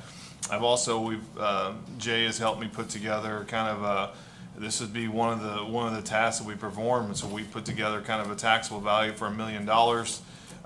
And so, you know, they can take that back to the residents. We have an Excel sheet that we can just send them, and they can plug in their numbers. I think it'd be good if the Beach Road Association, you know, could provide some backup of the people who actually want this. I know in a couple scenarios we've been through, we get a couple people over that wanted us to go through the exercise. And when push came to shove and they voted internally, they didn't have the numbers to do it. And so we went through an exercise that spent a lot of time, and there wasn't much behind it. So however council wants to move forward, you know, I think we provided the information. I think you know, something like this we can provide to the Beach Road Association on the comparables. You know, we don't have exact for each property. This is just a generic version. Obviously, Nielsa and her firm would do that and provide some more detail, especially on code compliance and the differences in zoning. We'd have to do some analysis on police, fire service, you know, any kind of water, taking away the 25%, trash service. I mean, there's a whole analysis that goes into this. It's not just as simple as, you know, looking at this chart, but this would give the Beach Road Association at least an idea of what they'd be looking at additional taxes per property based on $1 million. I mean, you can plug in any number based on your valuation from the appraisal district and be able to get that. I know Butch was the original request for this. I don't think he's here, but I do believe there's a couple of gentlemen from the Beach Road Association that is here. Maybe they can provide some more insight than what I have. I know that over the time that I've been here in the last year or so, I guess patrol of the area has been an issue. If you go back to the original thing, if you look in the yellow along Beach Road, the yellow is Tequesta. We can enforce that, we can patrol that. And so then you get into north of that, which I believe is where a lot of the issues are with parking, a lot of the issues with, you know, partying, drinking, access to the beach. We don't have any authority over that. We don't have jurisdiction over that. And as well as the waterways, if you look at the inlet, you know, what we have jurisdiction on the water. So it's been a contentious issue over the time. I think there's some benefits to annexing, you know, but I know this isn't about annexing. This is about the process. Do we want to go through this process to do this analysis? So with that, I can answer any questions. I know Jay is here. Nielsa's came, and she would probably be the person might defer to first because she's been through this before. So, all right, thank you. Open to council comment, feedback, questions. Vice Mayor, Yes, real ma'am. quick, I don't know, I'll leave it up to you since you're running the show tonight. I know we usually don't take public comment first. If Beach Road did walk, reach out to us first. If there are people that are here to speak on this, I know Butch couldn't be there, but other people might. Do we want to hear from them first before we discuss? I'll leave it up to you. You all just want to throw it out there. That's fine. The majority of council okay with that? I'm If we okay did with that. public comment first? Yeah, sure. All right, so clerk, do you have any cards that are for this? I do. Okay, we'll start with the cards first. Okay. So I'll start with the gentleman who lives out there. Jonathan Griffiths. Name and address, please, again. Jonathan Griffiths, 375 Beach Road, also on the board of the Beach Road Association. And we have a number of issues, just in all of South Beach Road, as you talked earlier about contacting the county regarding improvements along Beach Road in terms of reducing the parking and doing landscaping islands and some designated pedestrian crossings. We have been in contact with Commissioner Marino. We put in a request with a preliminary plan for that area that was engineered in conformance with the respective codes that oversee this kind of work. We received a response back from Commissioner Marino that they had already fully engineered their consideration for that area and that we were too late and et cetera, et cetera. So we sent a second letter asking again for them to take a look at the situation, and we are awaiting to hear back from the county on that. As it relates to annexation, I think that because there's several different jurisdictions from the county to the village to the state even perhaps, that basically govern that stretch of Beach Road that was outlined in the section H on the map. And living on Beach Road like we do, we get nothing but this. Okay, and we said, oh, we can do this, but we can't do that because that's not part of our jurisdiction, and it's just a bifurcated mess where nobody is in control of the entire situation there. And what we believe is that if we could achieve an annexation, or at least take a serious look at a study, which we respectfully respect that you do, that we could really dig in and drill in to see what the steps would be in order to achieve an annexation, because I know Graham's on the Beach Road Association board as well. He'll speak here in a minute, but we feel very strongly about if we could get one public entity to control that entire area and be responsible for the entire area, at least from policing and that kind of thing, it would be a huge success for the village and all of the residents along South Beach Road. Thank you. Thank you. Name and address, please, again. Thanks for allowing me to speak again. Jonathan is correct. I have been working with the Beach Road Association as a board member for only 1 year. Prior to that, I was my own renegade. I've been working with Mo Al-Turk, who is part of Public Works road maintenance. We got the crossroads in, we got signals redone. However, Beach Road is managed by 3 different entities. So therefore, it's not managed. They all point fingers at the other. That's not me, that's the county. That's not the county, that's the sheriff's office. Oh no, that's DeQuesta. We call the police. DeQuesta says, I can't do it. It's not on the side. You gotta call the county. By the time the problem's gone and somebody shows up, it's done. This is getting really crazy. Any of you ride down Beach Road on even a weekday, it is packed with cars. Just packed, people. And then with regard to annexation, how, Jeremy, can we make a decision without getting some numbers? If we say, hey, annex us, and you say it's going to cost our tax rate to go up 20%, was it worth it? Or even more importantly, if your height restrictions for development are higher than Palm Beach County, which I believe they are, why would we want to do it? So we need you to do this study to show us all the pluses and minuses of annexation. We know police protection, fire protection. You guys, your police department's great. They do show up, and the fire department does show up, whether it's their responsibility or another's, but they do show up. But you're not getting paid for it, and Tequesta's always first on the scene. So why not do the study, find out if Tequesta can make a buck on this thing, our taxes don't go too much further up, or maybe they even go down. But without the study, we will never know. So I'm concerned that we're going to continue just pointing fingers. That's the county responsibility, that's the sheriff's responsibility, and this is Tequesta's responsibility, and we make no progress. For the last 4 years, I have seen absolutely no progress. I don't know how many emails I've written to Commissioner Marino and you all. This is just going nowhere, and I would appreciate some action. Thank you. Thank you.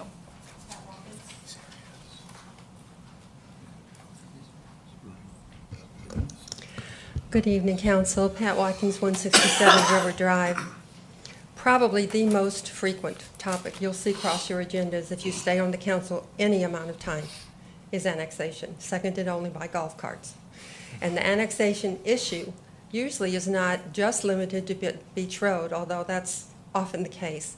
It comes over to Sandpoint Bay, Scrimshaw,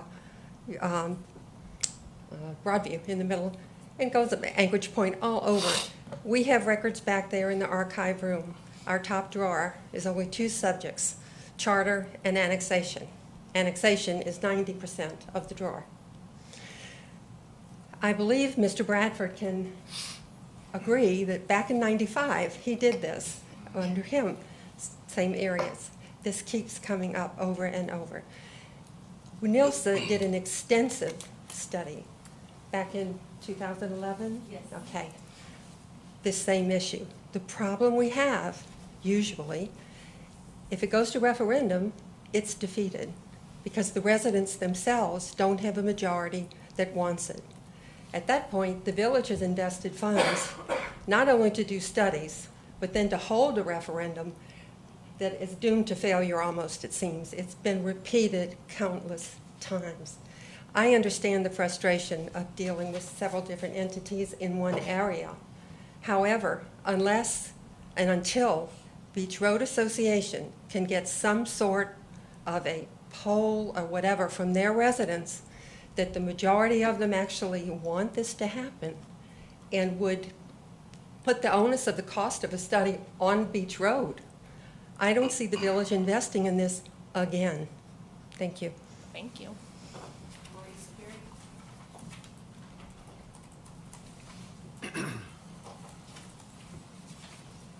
Marie Superi, I live in the country club. Village taxpayer dollars should not be used to pay for a $46,000 plus report so that residents of another jurisdiction can evaluate whether they would like to be annexed. It should be remembered that we could create a beautiful natural park with $46,000. This council just declined to improve land we already own as a natural park on the ground of cost. So at the very least, I would ask that you ensure that this cost, if it is incurred only after there is absolute certainty that the residents to be annexed are 100% committed to annexation. Moving ahead with any spending without assurance would be a reckless waste of taxpayer money. This could be done by executing an agreement with each of the boards of the buildings to be annexed, stipulating that they will indemnify the village for all the costs of the village incurs in this process if their residents ultimately oppose annexation. If they are not ready for that, then they probably need more time to decide what they want to do.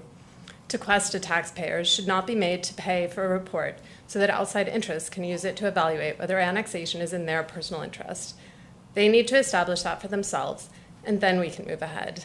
We're happy to have them if they choose, but this is not the way to proceed. Thank you. Thank you. Any more public comment? Please come to the podium. Mr. Bradford.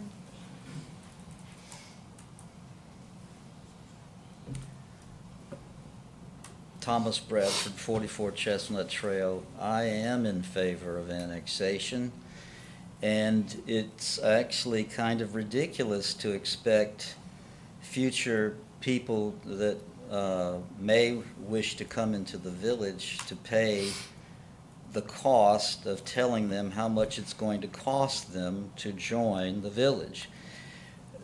But there is a possible compromise here, and that is, I know that these 3 phases are ultimately going to be required in order to meet the requirements of state statutes for annexation. But let's be real. The real aspect of it, if you are a resident of Beach Road who is in the unincorporated area, is phase 2, okay? So why don't we do phase 2 only for the starters, and if we then see or hear in some form or fashion that it appears that a large portion or even a majority of the residents of the unincorporated portion of Beach Road are interested, then we would do the rest. That would mean that we would, instead of being $46,000 and change, it would be $22,000 and change. And it is important, though, regardless if you do the whole thing or not, the upside to it is the current village administration and the department heads and so forth, they would have a template to follow, unlike what I didn't have back in 1995 when this came up when I was the manager. But to drill down to something that I need for my own edification is when you look at phase, let me see here, task number 7, it says approximately 274 units, and I guess they're going to do a table for each one of those units that are in the unincorporated area. So anyway, that's the word units is used in task 7, but I'm focused on task 5. And task 5 makes reference to 8 units. So my question maybe for Nielsa is, what are we talking about when we say 8 units for task 5? Are we going to do 8 properties? Are we going to get a detailed breakdown? And that might be fine, but I'm more interested in, I want to make sure that we are focusing on the totality of all of the costs that may go up and or go down for those residents that are in the unincorporated area. And remember, it's also possible that Tequesta residents, because of them being added, could go down as well. So is that 8 units have to do with the number of components that are going to be analyzed in task 5, or is that 8 residential units? And lastly, Mr. Bradford, wrap it up, please. yeah, I'm wrapping it up. Lastly, the thing that I saw on the screen earlier for the details of the cost, it left out utility taxes. There are differentials in utility taxes, and that needs to be added to the equation. You must ensure you hit everything in the universe of costs. Thank you. All right, we will open it up for council discussion, feedback, questions. Who wants to start? Or I can start. Go ahead. If you guys want. Okay. Ladies first. You're such a good one. So for me, I could go round and round with the cost and the benefits of annexing, and we absolutely want to see our nearby residents be safe and feel like they're being answered when they call for safety help and fire and all that. I actually totally get that. I'm here to support you in that.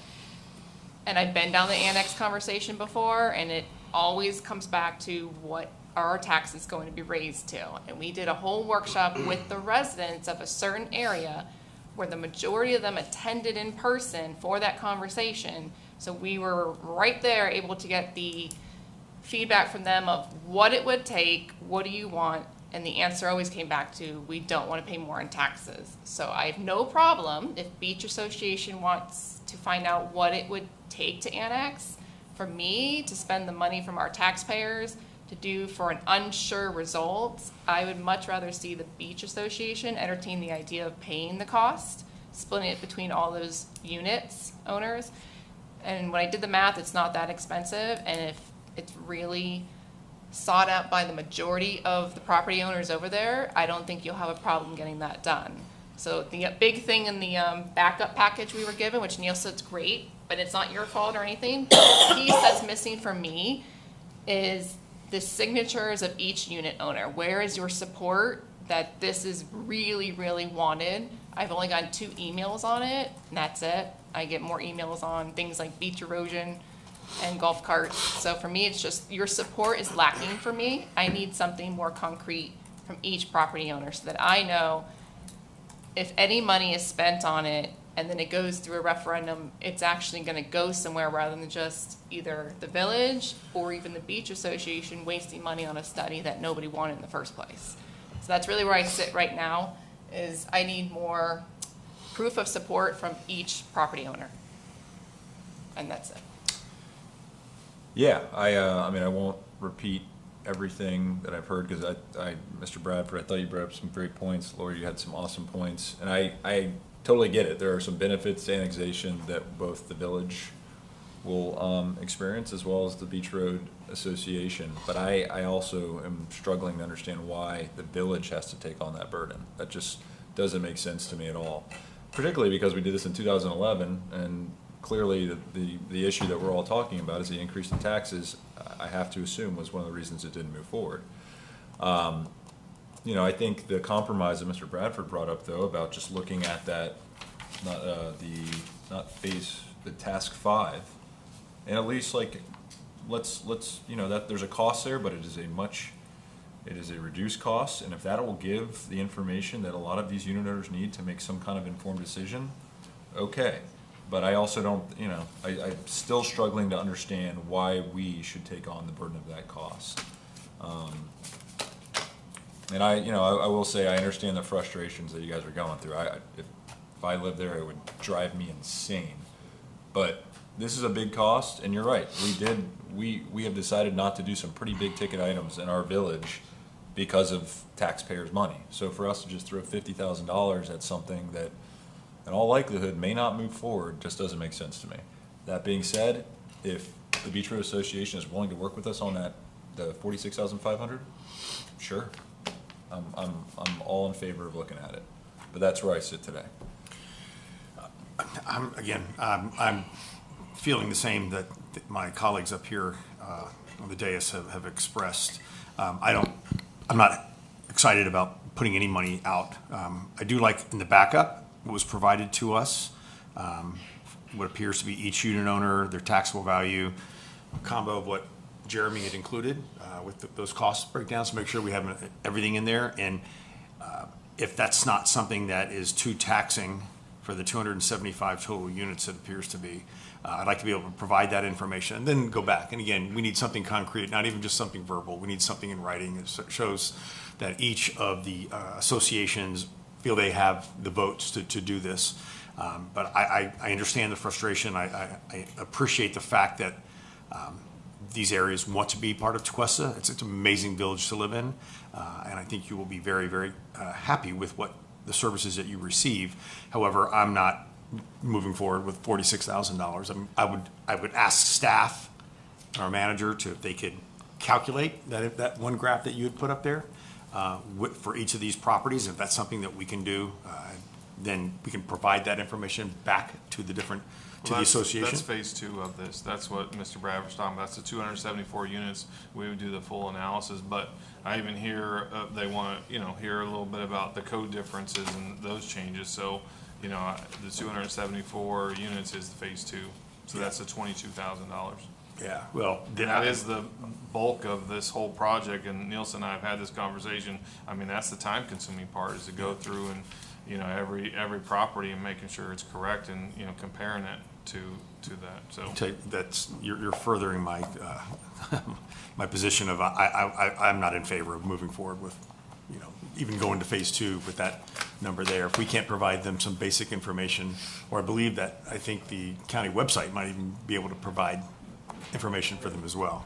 But I can't move forward with $46,000. I'm not in favor of that. Okay. Let me check in with our mayor, Mayor Young.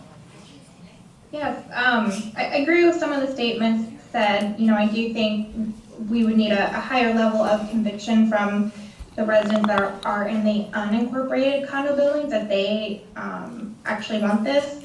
And then, I am extremely sensitive to, the law enforcement is one of the biggest frustrations over there, so I'm sensitive to that. I know And Jeremy, myself, our chief have been in meetings with the county commissioner and the sheriff's office to discuss and trying to come up with solutions. But as I think we all know, this past legislative session, the state put out an ordinance that the sheriff's office cannot contract us out or do any kind of agreement for us to monitor their jurisdiction. So we don't even have that option anymore. So the biggest thing, my question, on top of what everyone else has said, is that big recreation stretch is one of the problem areas, and if we don't annex that in, are we really solving anything for the beach road, the whole beach road stretch there when it comes to law enforcement? Because I know that's one of the biggest issues there. So unless we can annex in that recreational area, I don't know what good this may do. And I don't know if it's even possible to annex in that recreation area. So that's really the biggest question mark for me. That's it. All right, thank you, Mayor. I'm thinking. Vice Mayor? Yeah. Oh, well, hang on, we already had public comment, we did it first. Could you let the consultant explain? That's what I was thinking. I was gonna ask Nielsa or anyone else from our staff, only if they just have any comments for council and our mayor. Hi, Nielsa. Good evening, Madam Vice Mayor, Madam Mayor, council members. I just would like the opportunity to explain the proposal. Mr. Bradford had a good point, but I would like to please go through the proposal and what is the goal of each. If you please look at phase 1 of the proposal.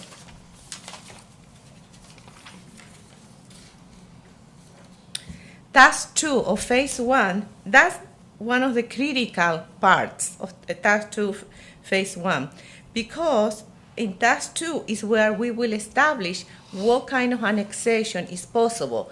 Florida Statute Chapter 171 provides different mechanism to annex. So in this specific area H is very particular because it's adjacent to another county, to Martin County. So, for example, part of, that's what I mean. I put together a very specific bullet points on task 2. We need to look at very specifically Florida statutes and see how can be possible be annexed this area, because there are, for example, there are annexations that is as part of an enclave. We don't even know if this portion will qualify as an enclave under Florida statutes. Let's say if it's an enclave, it can be annexed because it's less than 110 acres. But again, it could be voluntary or involuntary. So each way has different strategies and different process. When we talk about involuntary, that's when is the referendum, So, and that's we have done more than once here in the village, the referendum. So let's say if it is voluntary, then it's that completely different ball game. So that's what I mean. That task 2 was to provide to the council this specific area H could be annexed all the different ways that could be annexed and what will be the impact of those different ways. Task 3 is the inventory. So that's when we will put together, and I provided on Exhibit D, I provided what we did in 2011. Exhibit D has the tables that we take the information from the property appraisal, so we will provide a specific property, the PCN, acres, owner's name, all of that. That's task 3. And it will be done, and we also, obviously, we will look at the infrastructure, public service, all of that information. Task 4 is where we compare, we put together a table. this is the code in Tequesta, and this is the code in Palm Beach County. So council will be able to compare, what are the pros and cons, what are the requirements. So that task 4. Task 5, and that was the question with regard to Mr. Bradford. So this area H has 8 condominiums. So in order to minimize the cost, we will take one unit of each condominium and prepare the very detailed tax comparison. So in that, every task has a specific dollar amount. So, and that's the reason we said, consultant will prepare one comparison table for each of the 8 condominium buildings as an example. So to have an example and minimize cost. Task 6, that's when we meet with the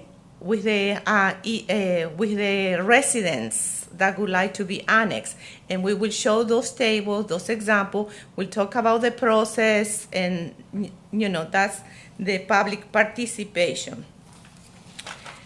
Phase 2, and that's the reason I prepared this proposal and I broke it down by phases, is because phase 2 is the more expensive one.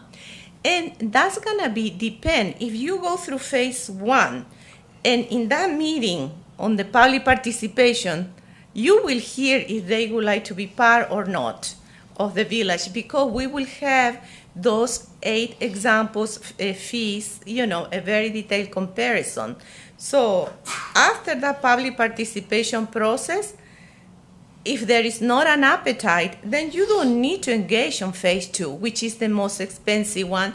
That's where we have to prepare 274 tables, because if there are 274 units, so, but, when I was putting this together, I said, whoa, this is very expensive. Let me break it down so the council have an option to pick just phase 1, and then depends, we move to phase 2. Phase 3 is the urban service report that Palm Beach County. So we have put together many times the urban service report. That is when you are ready to annex. Let's say you are ready to do the referendum, then Palm Beach County will require this urban service study.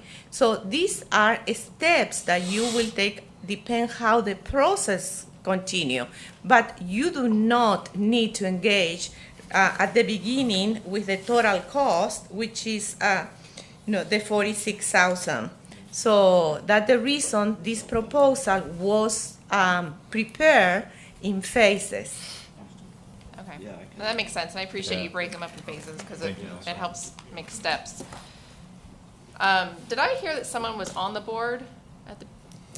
Both of you were on the board. Okay, so it sounds like consensus across the board from council is that there's no interest in spending money on doing the study. Maybe you could take that feedback back to your board next meeting and ask them if they are interested in fronting the cost. So I understand. Taking into effect the income that Cuesta might get. Yep, and again, so that is something that this might be a home run for Cuesta. Right, so sir, that would be discussed in task 6. We'll split it with you. Sure.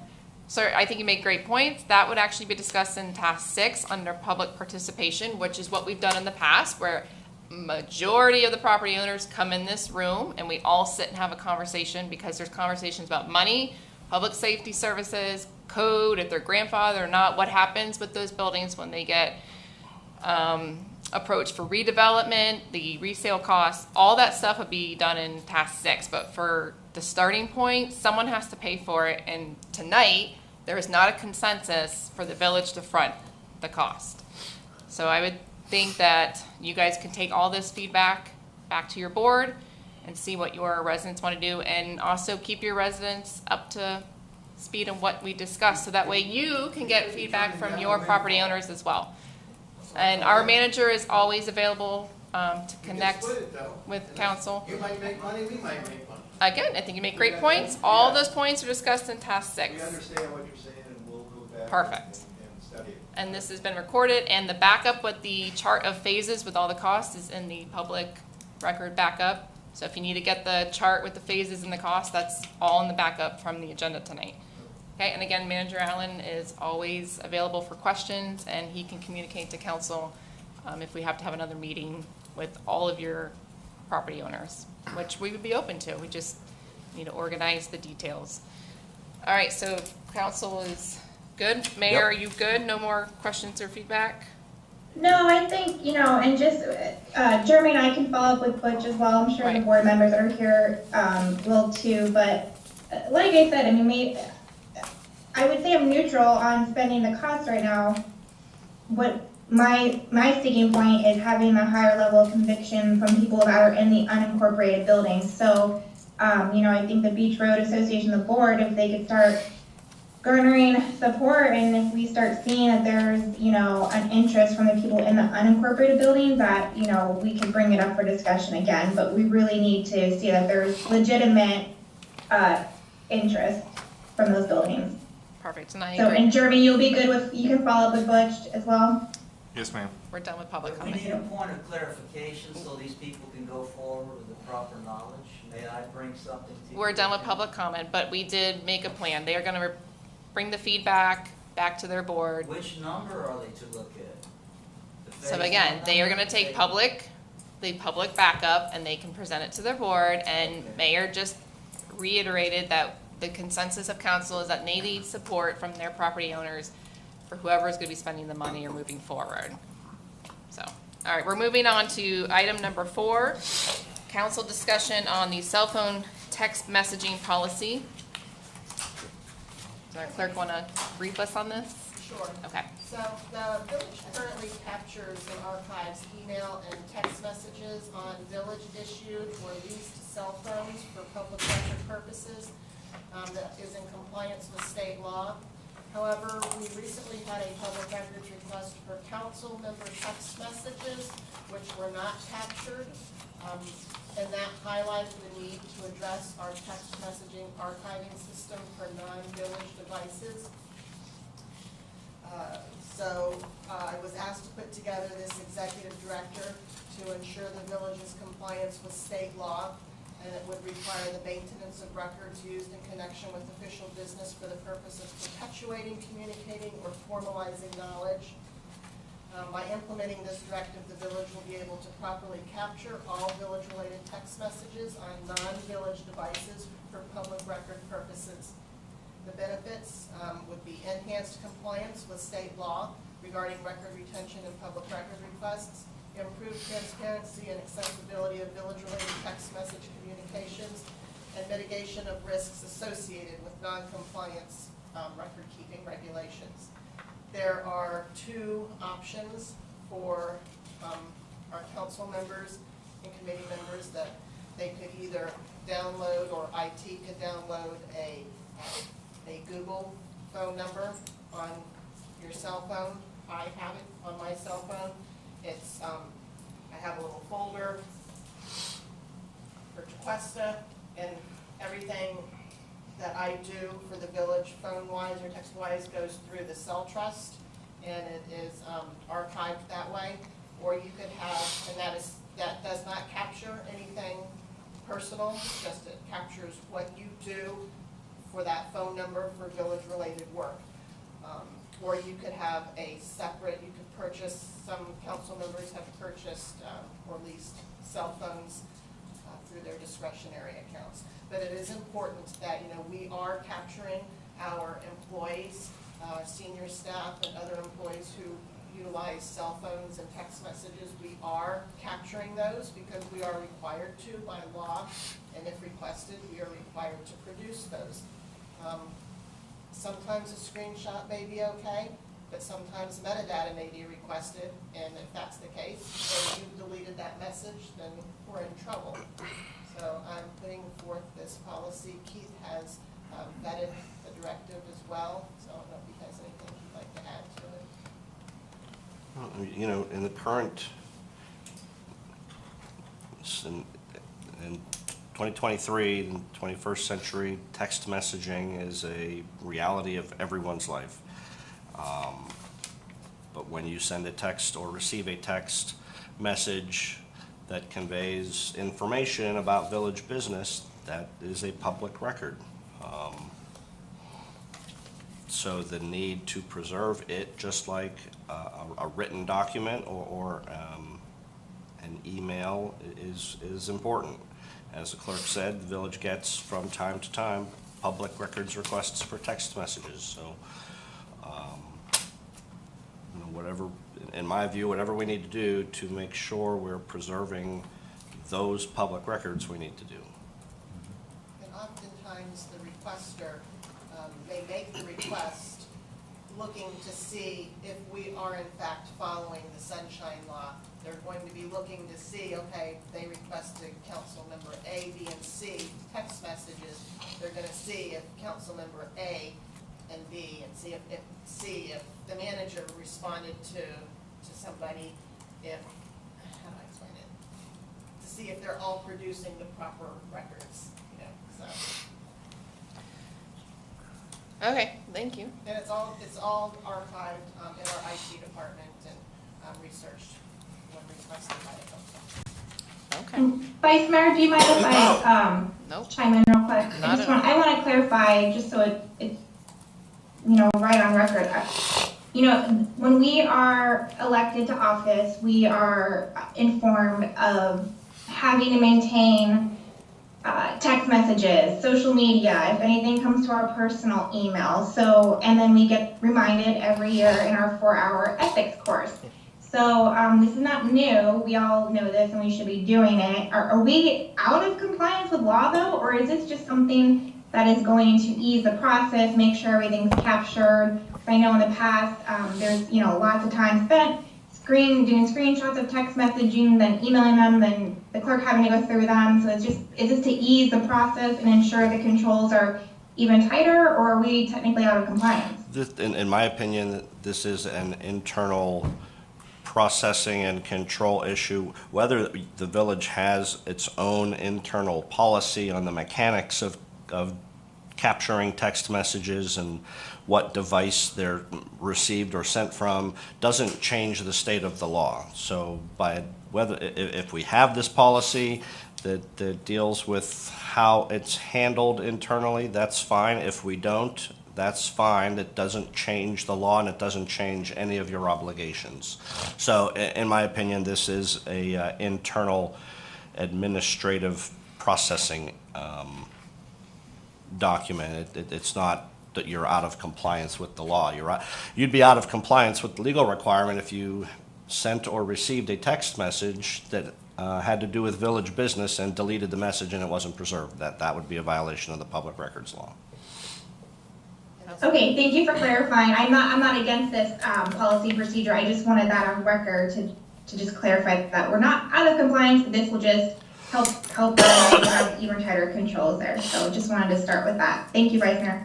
Thank you, Mayor. Anything else? Well, I'll follow whatever directive we have, so. Yeah, I'm in favor of doing whatever is necessary to Yeah. preserve public records, whatever that is. So- And maintain full transparency, but Yeah. it's all good. And I'm a big advocate for transparency, and I do put things on social media, and I have had to produce comments that were made on posts of agenda items. I mean, that's not a big deal because everyone saw them. For me, I was hesitant at first, only because I have children, so I don't need any government entity tapping into my phone with a Google anything. So I would actually request a separate phone, and the fact that we have that option, and same thing why I use this tablet. My children aren't on this tablet. Again, I just like to keep things very separate. So I'm fine with having the option. I'll probably go with getting a village device solely for that reason. So one, it's easy for you guys as well, from our staff point of view. So I'm in favor of it. I don't mind moving forward, keeping it. I don't know if Molly has any more comments, but I think if everybody's in Oh, nope, I'm in favor. Yeah, I think it'll help us and the clerk too. It will probably lessen the time that it takes currently to do public records requests. So I'm for it. And do we have any public comment cards on this item? Any public comment? We have one. Mr. Bradford. you know, don't take my comments I'm about to make wrong, because I've been through this. I know what can happen, and it has happened where I've worked before. And so I'm not diminishing the importance of this by making the following comments. I don't think this solves anything. It's not fail-safe, period. Nothing is fail-safe, okay? I've had a Google telephone number that I set up for my business at one time, and guess what happened? Nobody ever used it, so Google told me one day, it's been deleted. Okay? And so if we do that and somehow people figure out, how do I send Tom Bradford a text message that complies with whatever the village, they're not going to know that phone number. They won't know it. They'll send it to me. And I've had a total of maybe 3 text messages related to the Environmental Advisory Committee. One is Jessica telling me she's going to be 15 minutes late. Bob Shaw asking me, are we actually going to have a meeting this month, or something like that. And I remember one lady, Linda Smith, who's on the Sierra Club of this local area, asking me, you having a meet? When's your next meeting? So, you know, in 4 years, 3 texts, okay? And yes, they're probably still in my thing unless they've been deleted automatically by Apple. But I really don't think it solves anything. Keith was right. The law is the law. And you know, I know, because I used to be employed by the government, you have to keep them, or you need to at least, I think what we did in Palm Beach was we concluded nothing is fail-safe, so, and nobody really wants to walk around with two cell phones wherever they go. One is bad enough, it's like a dog collar already. But the point is that nothing is fail-safe. And so I really don't know if it's necessary. That's my only point. Any more public comment? Anything else from council? Nope, Good? nothing further. All right, close the council. Can we move on? Yes, okay. Moving on to the last item, number 5, discussion relating to formula restaurants as part of the proposed overlay code text amendment. Jeremy or? Turn over to Keith. So I'm happy to spend as much or as little time on this as the council wants. I mean, honestly, we rendered an opinion back in May. We amplified and further explained that opinion, I think in September. And now we're workshopping this again tonight. So, you know, I'm happy to give you my opinion verbally. My opinion has never wavered or changed on this in terms of what, you know, you legally can and can't do in terms of allowing or prohibiting formula, and I'm going to say uses, because really the big issue, it's not just restaurants, it's also retail. And whether you're talking about, you know, it's a different conclusion that I have reached, and it's in my memorandum. If you're talking about the US 1 commercial corridor versus the Tequesta Drive corridor, you know, they're 2 different animals in terms of, you know, what they look like today, what they've looked like in the past, and how the Tequesta Drive corridor at least has undergone a pretty significant metamorphosis since the 70s to what it is today, 70s and 80s. So, you know, I'm happy to talk to you about all of that. There's another layer to this. You have your proposed overlay zones that deal with both of those areas separately, and how to either allow or prohibit formula uses in those, you know, the US 1 overlay or the Tequesta Drive area. And then, you know, we can go through all that, but then at the end of the day, with Senate Bill 250, it's really an academic discussion, at least for the next year, because we're not allowed to adopt anything that makes it more restrictive or burdensome in terms of your land development regulations or your comp plan or the procedures for applying for or getting a development order. So because we were in that 100-mile radius of hurricane landfall, And under Senate Bill 250, those communities that have landed within that target area, you can't do anything right now anyway. So I'm not exactly sure what you want to hear from me. Like I say, I'm happy to go through it all. I'm happy, but I mean, that's a really high level explanation of what my office has done, and kind of without drilling into the particulars. I mean, the memo, my last memo, I don't know, it's longer than I care to read tonight. No, I do appreciate bringing up the months. We did just discuss a big chunk of this, the actual overlays, and this came up at the last meeting. Mayor, you, I believe, were the one at the end, because we all didn't have a problem with discussing it. Was there something specific you were looking to get at this discussion, so we can move forward or not? No, this is for council consideration. Okay. Business owners have brought this to us, and it's for all of council to consider. Okay, so I will open the discussion to council for questions, feedback, Okay, confusion. to legal counsel, thank you for, you know, the backup that you provided and all the work that you and your office have done. If Senate Bill, you know, just so our, the business community is clear, Senate Bill 250 says nothing can be made more restrictive until October 1st of 2024, correct? You can't adopt anything more restrictive or burdensome in terms of the substance of your zoning or comp plan, in terms of the process for applying for obtaining development orders. That's correct, until October 1st, 2024. Yeah. So if we wanted to say, listen, we want to ban, my word, you know, get rid of formula restaurants, there's nothing we could do about that until October 1st. In my opinion, that if you were to even put it on the books, that would violate that Senate bill language. Well, I appreciate that, and I understand where this discussion came from. Part of what makes Tequesta is that everything we've heard, you know, the village feel, the hometown, and all that, and a big part of that is lost when no offense to a Burger King or a McDonald's or a Wawa or anything like that comes through.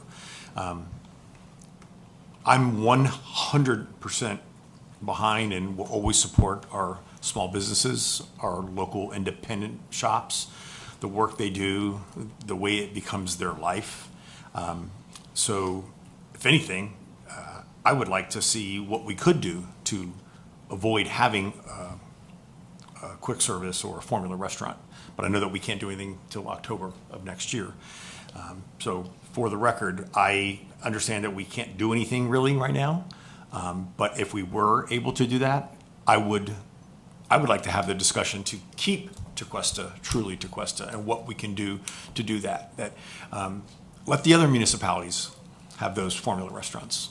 And if we could keep them out of here and we could have that unique, you know, we can name, and we were given information by our constituents, an email communication, and somebody listed all the independent restaurants, all the independent businesses, all the independent clothing stores. And that is really what makes Tequesta, as I like to say, and I say in smoke signals, truly Tequesta. And I want to keep that. So I apologize that there's really not much, and I will defer to our legal counsel on the timing of Senate Bill 250. But when we are able to do this, I would love to look at what can we do to continue to strengthen Tequesta being a unique mom and pop type village. So. Yeah, no, I mean, I 100% agree. But I've read Mr. Davis's memo at least 3 times, and unfortunately, it's just one of those issues that I think we're going to have to, at least in the short term, find some kind of compromise. But and I cannot stress this enough. Before I moved to Tequesta, I admittedly did not truly appreciate how important our local businesses are, and that's just because I came from places where they didn't prioritize local business. But coming to Tequesta in the last 3 years, I've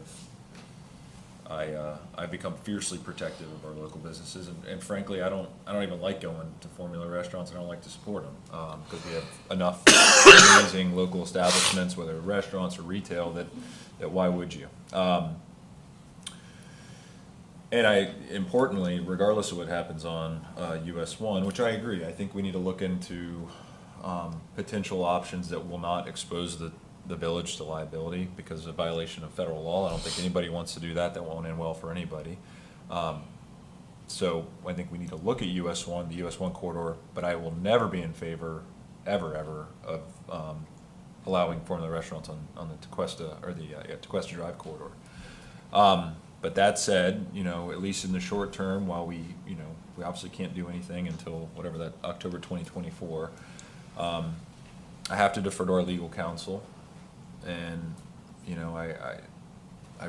I'm an attorney myself. I do not specialize in this area of law, but everything Mr. Davis said in here is absolutely true. I hate to even say that, but there are establishments, there are formula or chain type. I think of like Wawa coming in here last council meeting. Like there are certain establishments that will come after Tequesta if we somehow violate federal law, and we need to be careful of that. But the last thing I will say, and I will stick behind this as long as I'm sitting up here living in the village of Tequesta, is I will do whatever it takes to protect our local businesses. And I think we just need to find a way to do that where we're not exposing ourselves to liability. That's it. Thank you. So I do have a question for you. Yeah. For clarification.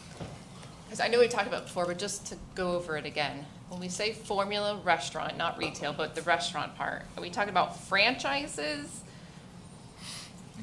or quick service? Like it has to have a drive-through quick service? Formula doesn't have to be limited to a drive-through. Formula basically means it's a restaurant that uses the same signage and the same menus and the same business model as their restaurant in St. Louis and their restaurant in Fort Pierce, and so no, it doesn't. The drive-through model is very typical because that is typically your fast food chains. As Councilman Sartori said, your McDonald's and your Burger Kings, which the village has had those. They've come and they've gone. Different ones have been here and all the way back into the early '80s. So no, it doesn't have to be a drive-through. Drive-through is a very easy and to understand example, but So franchises are roped underneath the formula. Well, I don't have the definition in front of I vaguely me, remember but it was typically something like it's 3 and under is what I remember from a previous meeting. So typically the key is that you're talking about a use that is in interstate commerce. What you can't do is adopt regulations that say just by virtue of the fact that these guys have a national, they operate in interstate commerce, they're all over the country. You can't intentionally exclude them in favor of a local business. That's a violation of what's called the Dormant Commerce Clause. And don't ask me about why it's called the Dormant Commerce Clause, but that really is the essence of what we're talking about, is saying, well, because you're a national chain and you're a mom and pop, even though you do the same thing, we're going to let them operate here, but we're not going to let you operate here because we don't want the big chain. We want the quaintness of a mom and pop. That's a really dummied down explanation. Not to insult anybody, saying anybody's a dummy here, but that's really the essence of what we're talking about. okay, I asked this for a reason.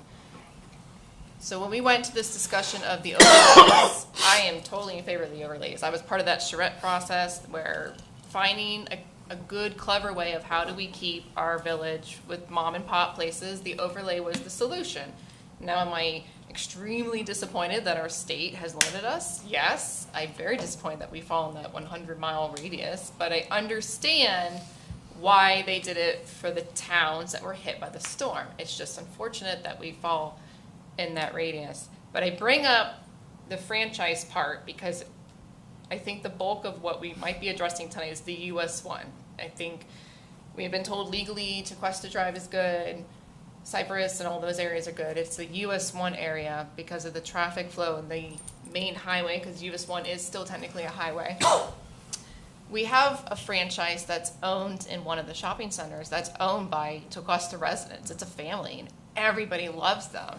and we all go and support them because it's technically a mom and pop owned, but they bought a franchise, and that franchise is in 9 states.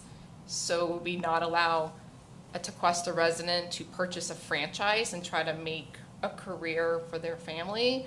Because technically it's a chain, or do they have to just fork out the investment for ingredients and make their own business structure? And I'm not saying I'm for it or against it, I just want to put that out there. If we started to really limit the US one, we might be insulting almost some of the ones that do own. Actually, there's 2 of them in the public shopping center. They own franchises, but they are technically mom and pop owned. So like, I have to feel for them because I know our community supports them big time and we want them to survive, but do we have to go and tell them, well, no, you have to have your own name? And again, I'm just putting that out there, something to think about for maybe next October when the bill releases and we... A great example, and since we don't have one in the village, I'll use it specifically. Chick-fil-A, I believe, that's how that company operates. The franchise is owned privately, but, you know, Chick-fil-A is a great example of a formula restaurant. So you do need to, your point is extremely well taken.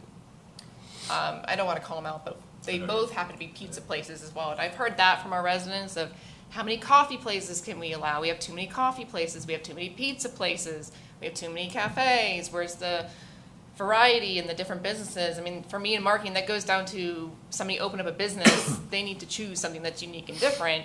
And I was told about a year and a half ago, not from Keith legally, but from someone else who works in the village very closely, that it's very hard legally to limit how many types of, let's say, coffee shops or pizza places, because they also use the example of the pharmacies. You'll have a Walgreens and CVS right across the street from each other, and you can't limit that. So when we think about US 1, I was thinking about this because I know this is kind of coming at us from a resident email as well. There was push for us to put the overlay on US 1. Is there a possibility to compromise and limit how many formulas can be on US 1? So not only do we keep the grandfathered ones, but if they move, we do allow a certain amount in to kind of keep the flow. And that can maybe pertain to retail too, like Ace Hardware. We all love Ace, we all love Miss Ruth. And you get that feeling when you go in there. They used to make popcorn before COVID, but that's a great chain in a way that most people don't have the investment money to start a hardware store like that. So we might need some, maybe on the major corridor like US 1. So maybe there's a balance that we could find a compromise. And I'm not thinking you have the answer tonight. I just want to throw that out there. Like maybe we find the compromise of how do we put a limit on how many, and then we can have mostly mom and pop, but still have a few in the end. To that comment, and just keep not counting banks and gas stations, you've got arguably right now tonight 20 formula uses in your US 1 corridor, retail and restaurant, from, you know, the Pinch a Penny, the UPS store, the CVS, the Bells, the Home Goods, Marshalls, Pet Supermarket, West Marine, Dollar General, Ace Hardware, Publix. I mean, you've got, I understand what's being asked of you, and I understand the concern, but the reality is Tequesta's US 1 corridor is loaded with this type of a commercial use, and doesn't necessarily mean that's a bad thing. It provides all kinds of great services for your residents. But, you know, to make the argument that we have to preserve this small town feel in the US 1 corridor is a hard push. You know, that was one of the cases I cited there. I think the court would look at us and say, what are you talking about? You know, now the Tequesta Drive corridor is something completely different. Even, you know, back in the day, you had a Publix, a Winn-Dixie, a Kmart with a diner, and all that stuff on the Tequesta Drive corridor, but that underwent a pretty significant change at some point where that's all residential now, or the Main Street project on the other side of the street. But you're not saddled with big retail or franchises in that Tequesta Drive corridor. You've got the gallery squares as you come in here by Village Hall, and now closer to US 1, even you've got an opportunity to protect that area, in my opinion, because there is more of a small-town feel as you travel to Cuesta Drive compared to US 1. Gotcha. Mayor, before I check in, so just for the record, I'm all for an overlay on all the areas that we possibly can do. I actually wouldn't mind moving forward what we put together already and hanging on to it until that state bill expiration date comes. That's where I sit tonight, but I also understand the legal obstacle we have. So I'm open to looking for compromise of how we make it work so we can make some sort of overlay. And that's where I sit tonight. Mayor Young? Hello, hello. Yes, thank you. You're welcome. So to kind of follow up with what the Vice Mayor said on the existing franchises and could we come with compromise and make sure they're spaced apart further, there's required distance. And if I remember correctly, the formula, I can't remember if it was restaurants or retail or just formula businesses from our Treasure Coast Master Commercial Corridor Plan, sampled Stuart, and I do believe Stuart did outline those kind of requirements with distances from each other, aesthetics. They had a pretty good formula overlay ordinance, and I know we did tell our staff to try to, really utilize that and try to mimic that. So I do think maybe that was in motion already, those kind of considerations that the Vice Mayor brought up. And then I've been bringing this up since the Treasure Coast charrettes. We keep talking about restaurants, but we have small retail, and other forms of businesses here as well. Is it right for us to just focus on restaurants and say, this is just hypothetical, say we focus on restaurants, go down that road, and do something about the restaurants and not allowing franchises, but then you have these other businesses that still have that competition. I mean, is that really fair for us to just focus on one type of business when we have multiple different types of businesses that, are small businesses, family-owned, but they're not getting that assistance like the restaurants would if we were to focus on that. And I do want to say I am extremely passionate about our business community. We have such a good relationship with them. We know a lot of the owners, they reach out to us. They don't hesitate to reach out to us. We can reach out to them for anything. So the relationship and really that, the environment and culture we have here is really special. And I do think we need to do as much as we can to protect it. But another question I have is,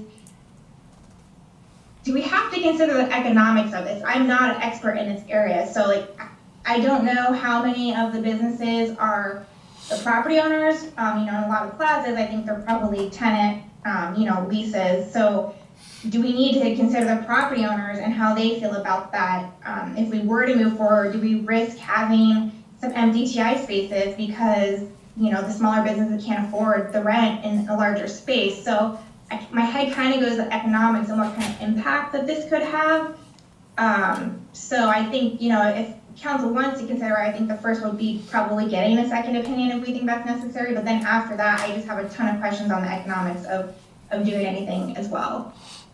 The economics are absolutely important because it's the property owner who's going to file the Burt J. Harris claim against the village. And if you adopt resolutions that inordinately burden their investment-backed expectation, and all of a sudden the pool of tenants that they can rent to has been severely limited by an action of the village, it's not the tenant that's coming after you for a Burt J. Harris claim or a takings claim, it's the property owner. So in my opinion, you absolutely have to engage the property owners in that discussion as well. Yeah. Mayor, I think you make a great point. I don't know about you guys, I haven't received any emails or calls from actual shopping center property owners. It's all just been business owners or residents just pushing that they want the small town feel. And then my final question is, I know the state law, but can we not even garner a second opinion if council wants to? I mean, that can't even be done. I know we can't change any ordinances or code until after that law sunsets, but are we not even able to get an opinion if we wanted to, a second opinion? I guess I'm not clear on the question. Yeah, Mayor, a second opinion from who and on what? So if we want to get another opinion from another attorney on the formula restaurants, is that something that we can do, or would we have to wait until the law sunsets to even do something like that? Or is the law strictly, we can't work on the ordinances and update anything like that? I'll answer the question this way. Senate Bill 250 states that a county or municipality located entirely or partially within the 100 miles of Hurricane Ian or Nicole's landfall may not propose or adopt more restrictive or burdensome amendments to its comp plan or land development regulations, and may not propose or adopt more restrictive or burdensome procedures concerning review, approval, issuance of a site plan development permit or development order, as those terms are defined in state law, before October 1st, 2024. Obviously, if this council is not comfortable with my opinion, you have every right to seek other legal counsel. So Mayor, I guess I just ask, if council consensus was to seek a second opinion, how would we choose someone? I mean, we could choose anybody.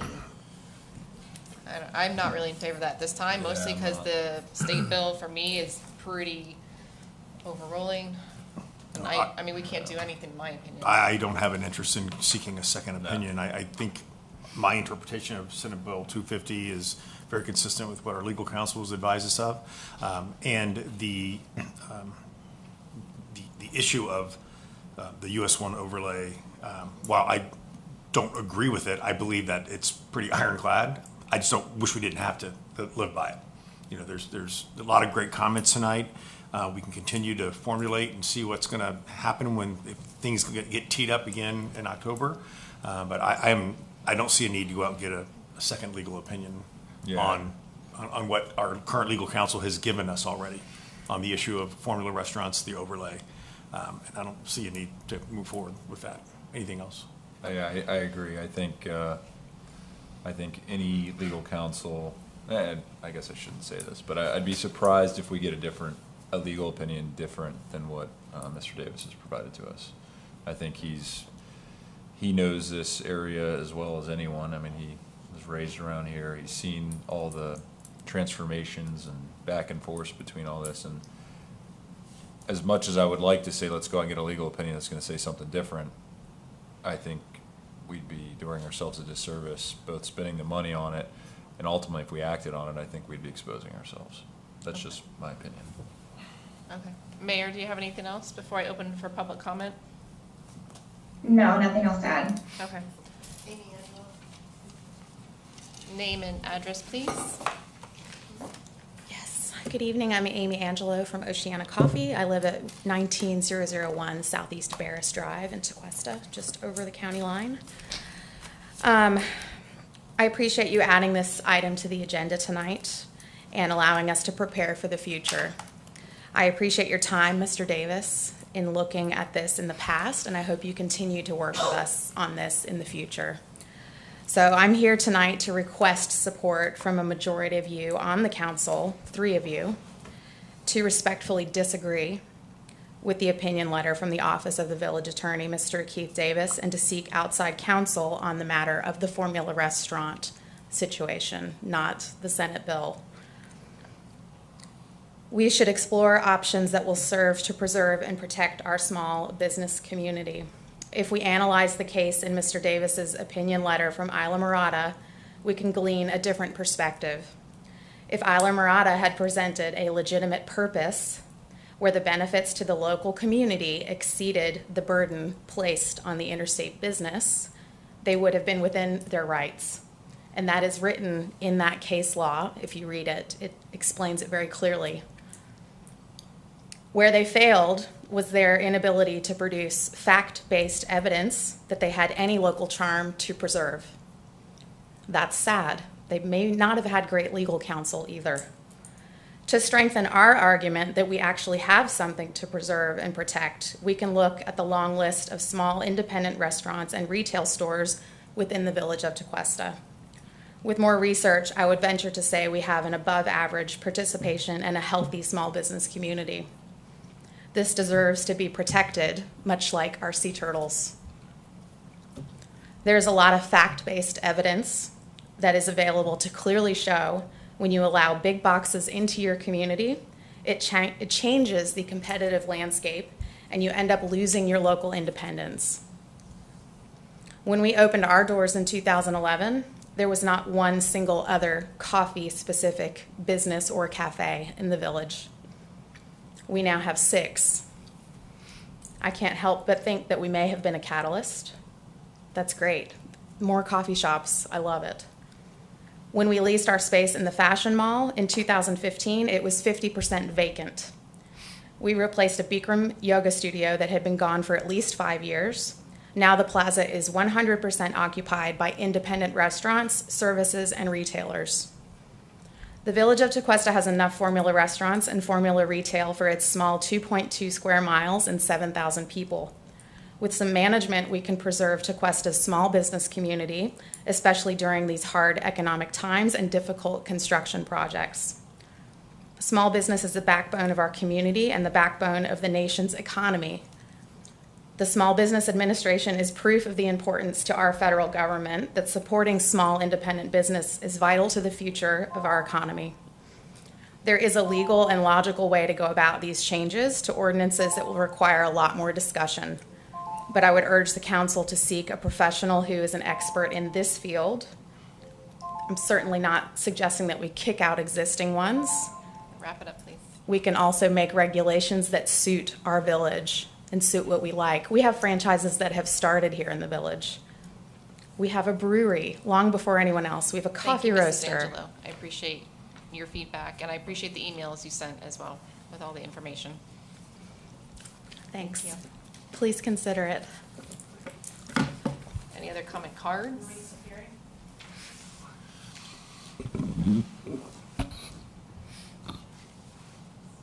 Maria Superi, the Country Club. It was disappointing to read the memo in the backup because it doesn't read like a memo to a client. It reads like a brief in support of big businesses. When clients have a completely reasonable request such as this, their attorneys should figure out how to help them achieve their objectives, and this memo does not offer that. We should be figuring out a way to ensure that local businesses can set up shop here and thrive both now and into the future. There are important interests here that are not addressed by the 11th Circuit cases, which include both safety and environmental interests. It should be noted that the 11th Circuit's Dormant Commerce Clause analysis is absolutely vulnerable to challenge. Just this last term, the Supreme Court rejected another attempt to read the Dormant Commerce Clause broadly. The opinion began, quote, "What goods belong in our stores? Usually consumer demand and local laws supply some of the answer," end quote. The 11th Circuit's analysis is not well-founded, and there is a reasonable chance it is ultimately rejected because the pretext that gave birth to the Dormant Commerce Clause is no longer relevant to current economic imperatives, and in fact, it is totally counterproductive in destroying local small businesses. Thus, it is also destructive to national economic interests. Of course, the village needs to comply with all the laws, whether they're good or not. But here we have a reasonable concern that is vital to the life of the village, and we also should not sacrifice it to an exaggeration of the scope of the Dormant Commerce Clause. We should understand its legal and practical limitations precisely, and then do everything possible along alternative tracks to advance these critical village interests. The village has a legitimate interest here, and we absolutely must find a way to advance these interests that residents and local business owners have expressed support for over and over again. Thank you. Thank you. Any more public comment? I'll take one more. Mr. Bradford? I saw reluctance. Thomas Bradford, 44 Chestnut Trail. So I think this is a question for Keith, if I may ask it. So Keith, did I hear you, when you made some analysis about Senate Bill 250, are you of the opinion that the village cannot consider and adopt an ordinance that would be contrary to 250, but only effective with an effective date of October 1, 2024 or thereafter? It's not a statute. The bill language says propose or adopt. So on the one hand, I mean, proposing it is not even, you don't even have to adopt an ordinance to propose it. You could have a discussion and that's kind of an absurdly extreme example. Or adopt, but you could make an argument that, well, if I adopt it, but it's not effective until October 2nd of 2024, I haven't really adopted anything. So I'm not sure, yes, I could make the argument, but I don't know that my advice would be to put that on the table to even argue about if you're gonna. Do you have any other questions or Yes, feedback? I do. Okay, keep Yeah. going. So, I mean, I just asked that question in the event that you would think that it shouldn't be done, then somebody, and I would think that would be Mr. Allen, should pencil in that this whole subject should be reconsidered in October of 2024, okay? And so thirdly, I guess, I'm in favor of anti-formulary ordinances. However, it should probably only be limited to restaurants, and let me explain why. We went down this path in Palm Beach, and we adopted prohibitions against formulary, but only for restaurants, because when you start to walk down Worth Avenue, for example, you realize at the time Neiman Marcus is a chain, Saks Fifth Avenue is a chain, Ferragamo's is a chain, Gucci is a chain, and on and on and on and on it went, including the banks. So we said restaurants, but let me give everybody a warning. So in Texas, a very popular restaurant, as I understand it, I'm not, is that Houston Steakhouse is very popular. They wanted to open in Palm Beach, and the answer to them was, you may not, because we have the anti-formulary for restaurants. So what did they do? Went to Boca. They changed the name to Brick Tops, and they opened at the corner of South County and Peruvian. Same, according to what I've been told, same exact menu and everything as Houston's in Texas, but Brick Tops in Palm Beach. And then they opened the one at River House on PGA by the bridge in Palm Beach Gardens. So there are ways for them to get around it if you're not careful. And I think somebody mentioned it earlier, there are places that started in Tequesta and became a chain. Does that mean that restaurant or whatever in Tequesta has to now close because they're a chain? So anyway, thank you. Great points. Definitely great point. All right. So Mayor, I don't think there's any consensus to move forward for seeking a second opinion legal-wise. You guys want to move forward? I mean, we can't really do much till October anyways. What do you guys want to do? I hesitate. Again, I think there's two issues. Get a second opinion on the interpretation of Senate Bill 250, which I don't have a desire to do that. I think it's very clear. Mr. Davis has been very clear with that. And a second opinion on the formula restaurants. Even if there was anything, I am very, very hesitant to fall into that trap of the word propose.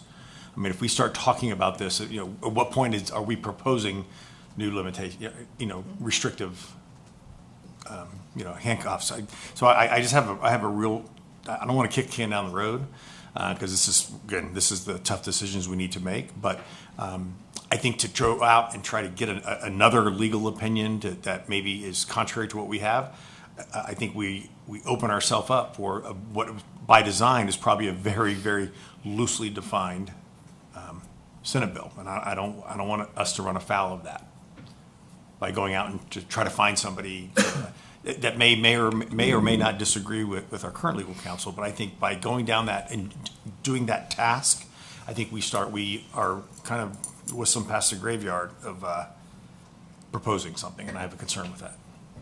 Okay. Yeah, I mean, I stand by what I said previously about seeking a second legal opinion. That being said, and this has nothing to do with my lack of faith in what is in Keith's memo, because again, I think it's unfortunately accurate. But if it will help our residents feel better and they want this, you know, they think it's prudent to spend the money on it, just to see a second opinion, okay. But I mean, and Keith, I'm only saying that just because I feel like, you know, if we have a duty to our residents, but I think we're gonna find ourselves in the exact same position as we are currently. That's all I'll say. I mean, Okay. I think it's probably, money that, you know, well, whatever, I won't go any further. I agree with all of the fellow council members. I think I'm good to go moving forward when October of next year comes around. As far as the US 1 area, I think legally we're probably gonna have to compromise. I'm not in favor of seeking a second legal opinion right now, only because you can't do anything anyways at this moment. So I might as well just start working on maybe my own time, or somebody else wants to work on it on their own time. Like, how do we compromise allowing US 1 to be half and half? And I think that's probably the most realistic thing we could achieve legally when the October deadline comes by. So that's where I'm at tonight. Doesn't mean I won't change my mind in the future, but Mayor, do you have any last words? Yeah, just one more quick question. But when I referenced the second opinion, it was only on the formula businesses, not the Senate Bill 250. I'm highly confident in Keith's work. Like I said, so I'm not. Keith does great work for the village. I do think he is best. He grew up here, so he's he's not some out of towner. You know, he gets it. He grew up here, so I really value Keith's opinion and the time he has put into this already. But I guess my question is, if we were to get a second opinion on the formula restaurants, and it was to counter what our attorney said, and then we have these two different opinions, and we were to go down the road of the outside counsel's opinion, how does that work when our standing attorney does not agree with that? I mean, would we just proceed with changing the code, and then, because ultimately council gives direction and they would have to follow it, but logistically or legally, how does that work? How would that work? Put you in an incredibly difficult position. Yeah. I don't even know what to tell you on that. You will have placed yourself in a incredibly difficult position on how to proceed. You'd almost have to go get a third opinion one, and yeah. hope that it. So Mayor, with all second, I mean, in my opinion, yeah. if we got stuck with one Yeah. opinion this way and the other opinion that Yeah. way, I would have to go get a third one to figure out. And it's- that's why at this time I'm not looking to seek a second opinion to make it. I think it's doable if we look for compromises for right now, and then as October approaches, we can press more. Anything else, Mayor? Agree. No, that was it. Thank you. You're welcome, ma'am. All right, so there's nothing else from council? No? Staff, does staff have everything they need? Okay, can I have a motion to adjourn? So moved. Second? All in favor? Aye. Aye. Hi. Thank you, everyone who stayed to the end. Thank you. Good night, guys. Good night, Mayor.